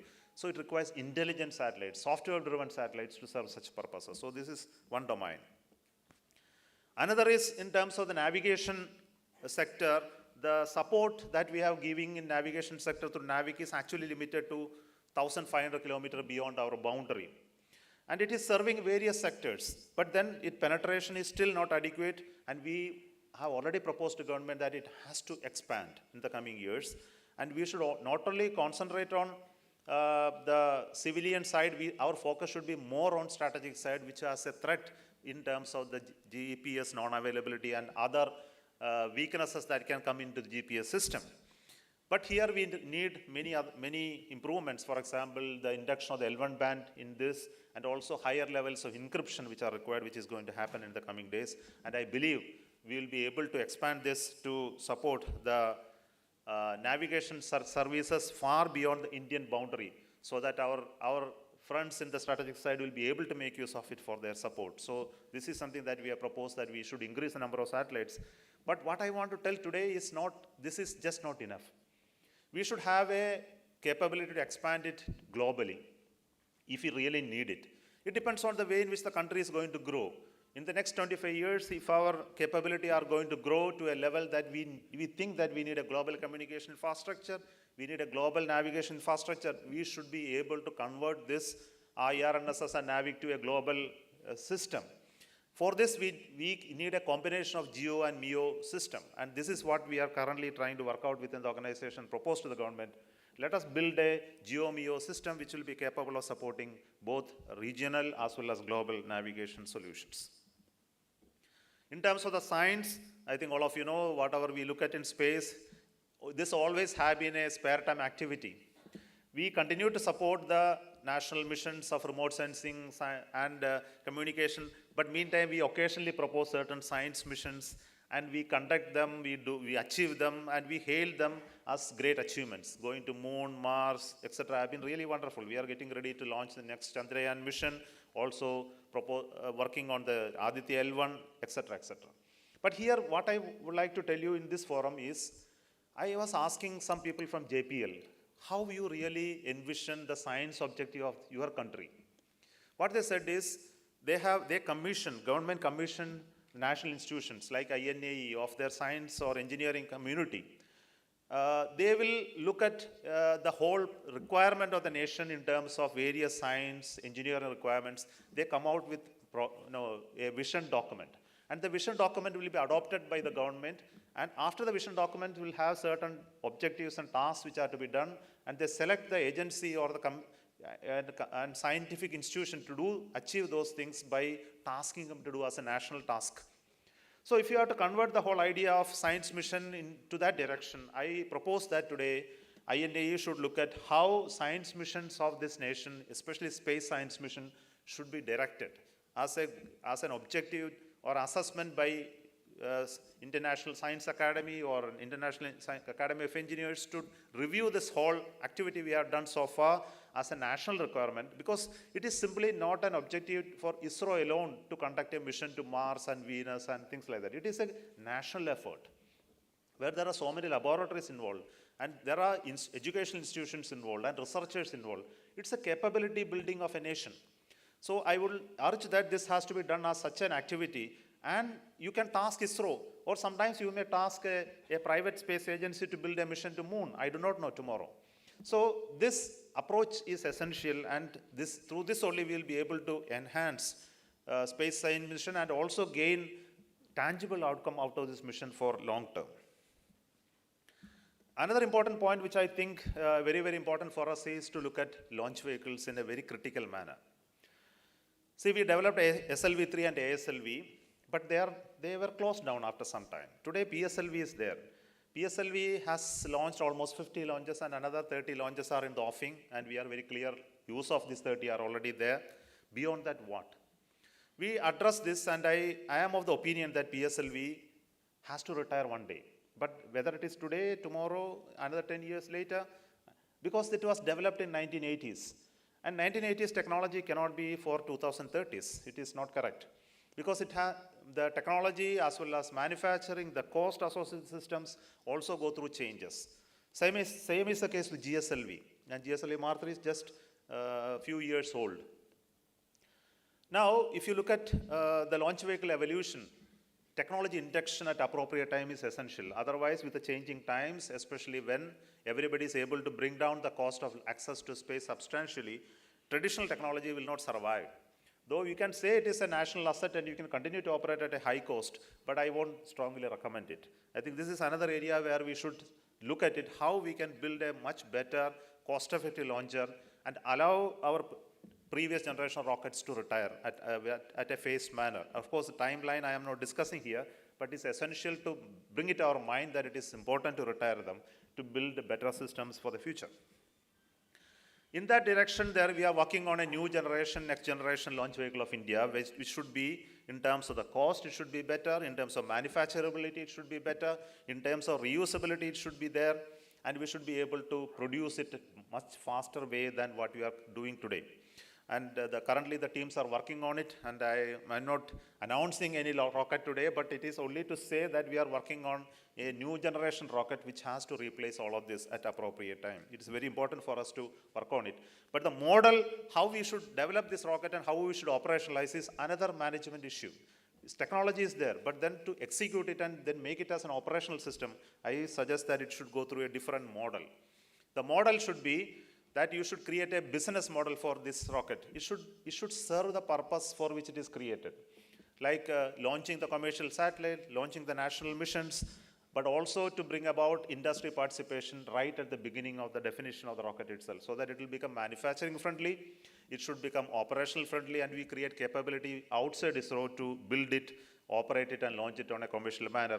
With the knowledge of ISRO at the backing for all of this activity, it is possible for industries to support and create this rocket as a national asset. And this can be operated for at least for sufficient longer time. Of course, it will also go through its generations at later point in time with the technology changes. I'm not explaining so much about it, but at least I have opened this idea to the industry captains today. Some of them are already aware of it. But I would like INAE also can look at it, how these themes, which I have now mentioned, can also be a topic of your discussion, and what type of right approaches in management of building future rockets can also be incorporated in our thinking process. Now look at another agency we have created, the New Space India Limited. It is a commercial arm of Department of Space, and this is tasked with building capability in manufacturing on operational systems, providing services, etc. And we are looking at how it can enhance its presence not only in India and into really a global presence to make a market what we are doing in space sector all across the globe, which will include building rockets on their own, which we have started by building the PSLVs through the industry consortium, also owning and operating satellites on their own. Possibly they may build their own satellite, and tomorrow I believe that NSIL will be the funding agency to ISRO to build their own satellites, and they should be able to generate the required revenue to do that. And also to create right approach of management approaches. For example, to create a PPP or a JV, we are not good at it as a department. This is one area which you have to work on a commercial aspect of how to bring in investment, how to bring in various partners who are interested in space sector to create a larger scale of activity. So this, I believe NSIL has this capability at least today, but then it has to be substantially expanded, and we look at how additional people with those core competence can come into NSIL to enable them to take up such activities. Finally, let me tell you, the most important part is human being, human resource. Though I mentioned about all this activity, and it is not possible unless in this domain. Space sector is such a sector where you cannot take chances. And if you face a failure, of course, all of us in this business know a failure is something very, very difficult to handle. And it requires a lot of explanation. And it also makes sure that how it happened and how we missed it gets into your dreams, into your sleep, and it creates so much of pain for everybody. It's not like other sectors where you have a tolerance to failure. For example, if you are developing an aircraft, of course, you can do taxiing and then maybe move at a lower speed and then land. Until it actually demonstrates its full capability, you have enough of time to experiment on it and then show it, like an automobile. But unfortunately, rockets and satellites don't provide you that opportunity. The very first time it has to work correctly. And your ability to simulate its work in the ground is actually limited. Though you may be doing hundreds and thousands of simulations, it is never the same as actually it feels. So this has a complex problem, but that complexity is its beauty, and the complexity is that makes all of us work in this domain. But for this, we have to create people. And the people creation is something very, very important. And the transitioning of the people from government to private sector is actually happening today. And many of people from ISRO may move out and support those new companies and startups. But within the ISRO governmental system, we need to create that skilled manpower. We should also create manpower to support the emerging space system that is going to come up outside. So this requires some rethinking on the educational system that we are for aerospace and space sector, whether the R&D activities and industry and R&D connect that is existing today can also be enhanced. I also proposed this to IAST recently. Can it become a little more umbrella-like, which can handle this to create additional manpower creation for the industry? Skilling, can it be done through the ISRO system for the users who are the new players who are coming outside, so that they don't fail? For example, if Skyroot or Aknik will make their launches and they do not succeed, it's actually a problem for the entire space ecosystem. We want them to succeed. So if you have to do that, then we need to have the support system existing within the whole of community. And we should understand it is not for an organization to grow, but it is for the entire space enterprise to grow. So we need to look at it very, very carefully. I have not created a roadmap on how we can solve this problem, but it remains as a major problem today. And I am seeing within space organization, ISRO itself, the capabilities in various sectors actually move. Sometimes it is very strong, sometimes it is very weak. So we need to look at the internal process of creating skilled specialists in various domains who will be able to take decisions and drive new designs. This is also equally challenging. So every organization has its life cycles. It will go through various ups and downs. But as an organization, Indian Space Research Organization, Department of Space, it is our ability and skill to keep that level very, very high to handle complex problems of this nature. And it also should create an inspiring condition within the organization for everybody to work and contribute to build this capability. And I'm very happy today. I continue to work on this aspect of human capability development. It is something very, very important. So with this, let me thank you and wish all the very best to this conference. I believe some of the points which I mentioned here really get into your debate and discussions for appropriate assessment from you for use as an outcome of INAE this time. Thank you so much.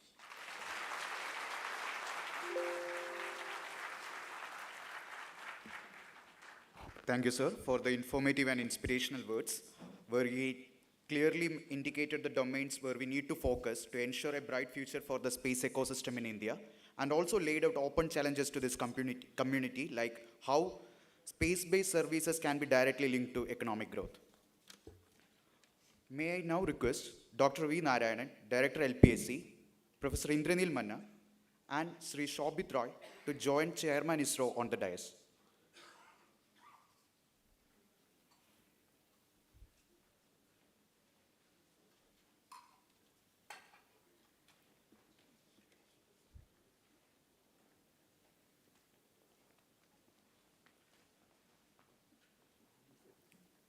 Thank you, sir.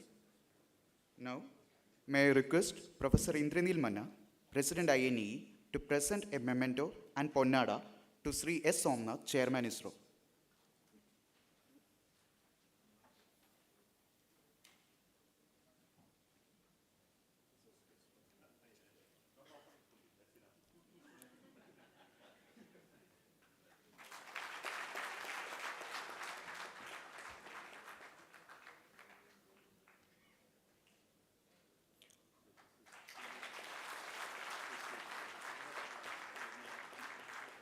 I also request Professor Indranil Manna to present a memento and Ponnada to Dr. V. Narayanan, Director LPSC.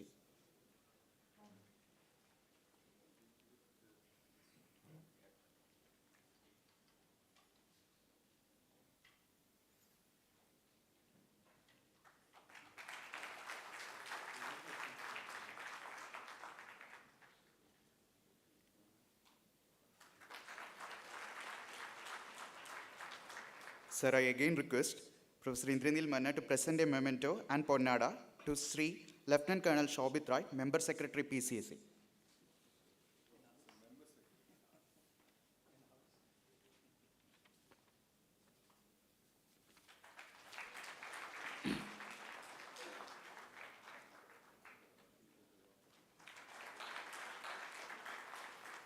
Thank you, sir. Now may I request Sri S. Somnath, Chairman ISRO, to present a memento and Ponnada to Professor Indranil Manna, President INAE.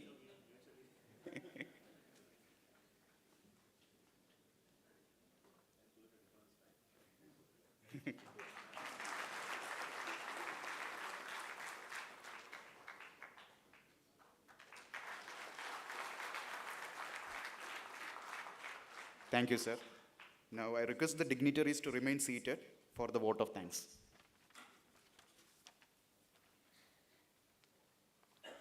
Thank you, sir.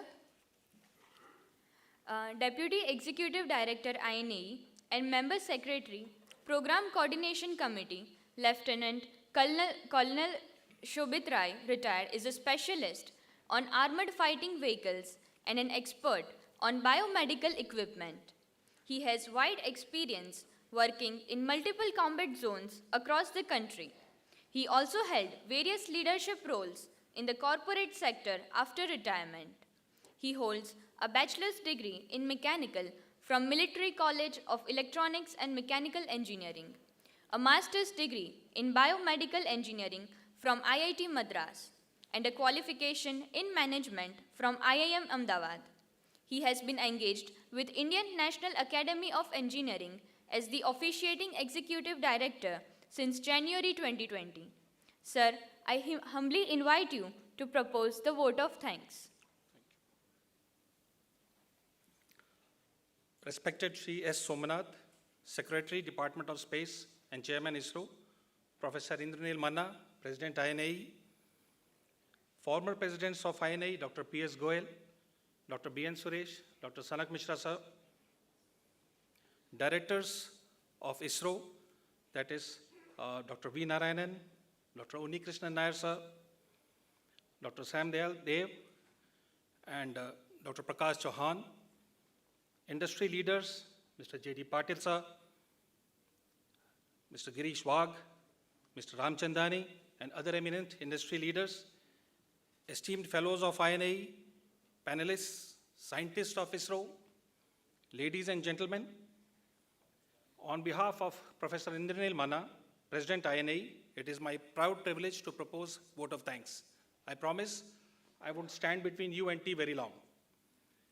First and foremost, express our deepest gratitude and regard to Honorable Shri Rajiv Chandrasekhar, though not being able to present physically here due to his pressing commitments, for delivering a profound, inspiring, and thought-provoking inaugural address in his unique perspective.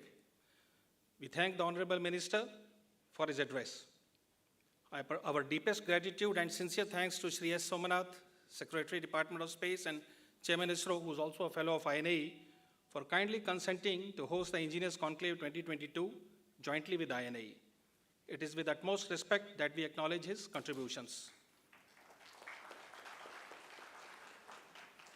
We are also wiser by listening to his keynote address.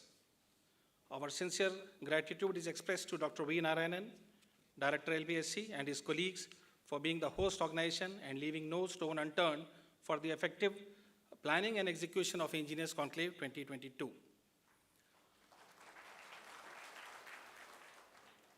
I thank Professor Indranil Manna, President INAE, for delivering the presidential address, which was befitting the august occasion.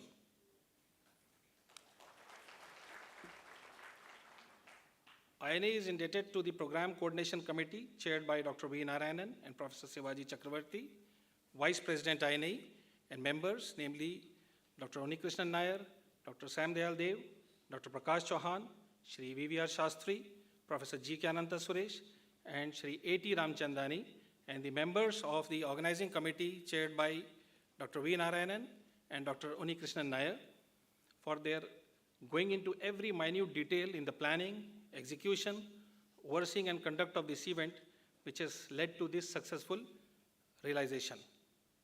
We are extremely grateful to the coordinators for both the teams, namely Dr. Prakash Chauhan, Director NRSC ISRO, coordinator of Theme 1 for that is the Space for National Development, with the member Ms. Rajshri, and Shri Arun Ramchandani, FNAE, Executive Vice President and Head of Defense IC, Larsen and Toubro, coordinator of Theme 2 on transforming India into global manufacturing hub, along with Dr. B.H. Lakshmesh and Shri Manoj Kubal for planning the rich technical content with excellent speakers and session chairs for going into every detail of the technical program, which will, of course, ensure the success of the event.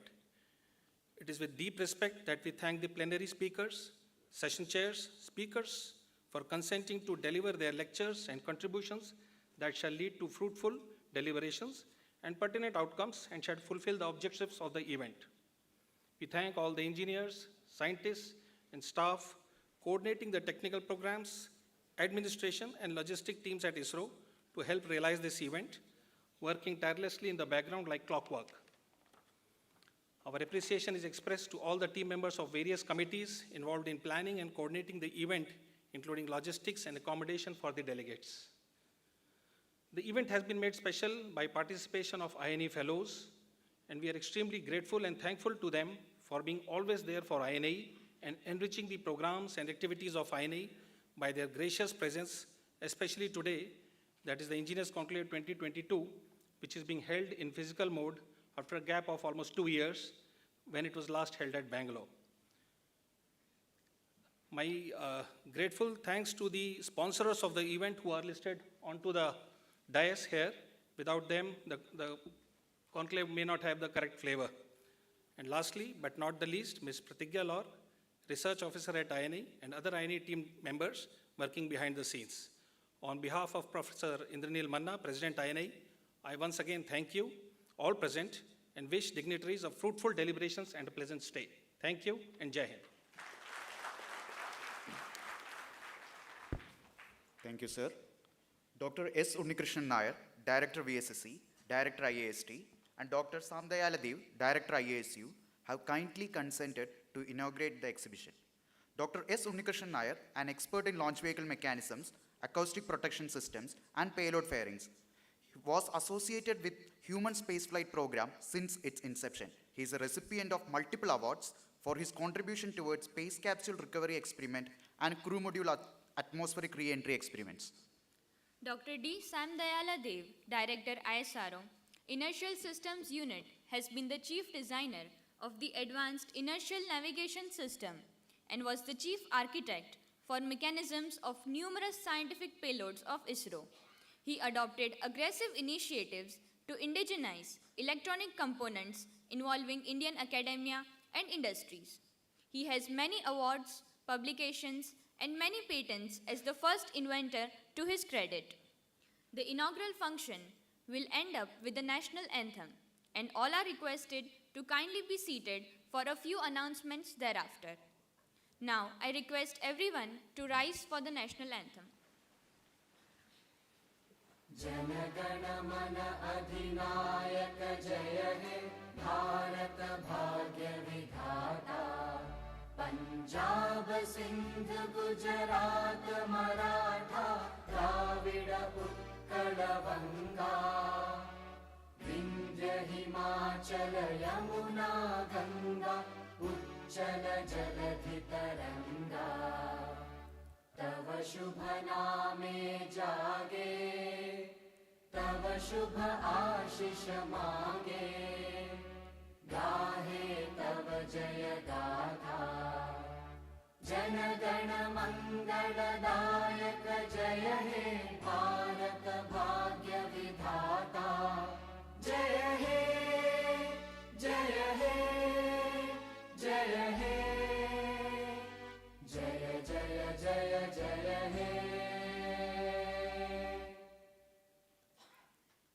Thank you. Now we have come to the end of inaugural function. May I request Dr. S. Unnikrishnan Nair, Director VSSE, and Dr. Sam Dayaladev, Director IASU, to jointly inaugurate the exhibition and request everyone to proceed to the venue after them. After visiting the exhibition hall, all are requested to enjoy the high tea arranged in the food court and foyer of this auditorium. Exhibition is arranged outside this auditorium. For the kind attention of press and media personnel, press meet is arranged with dignitaries at HRD conference hall in the main auditorium. Once again, thank you all for gracing this occasion and wish you all a very good day. Engineers conclave 2022 के उद्घाटन समारोह में भाग लेने के लिए धन्यवाद।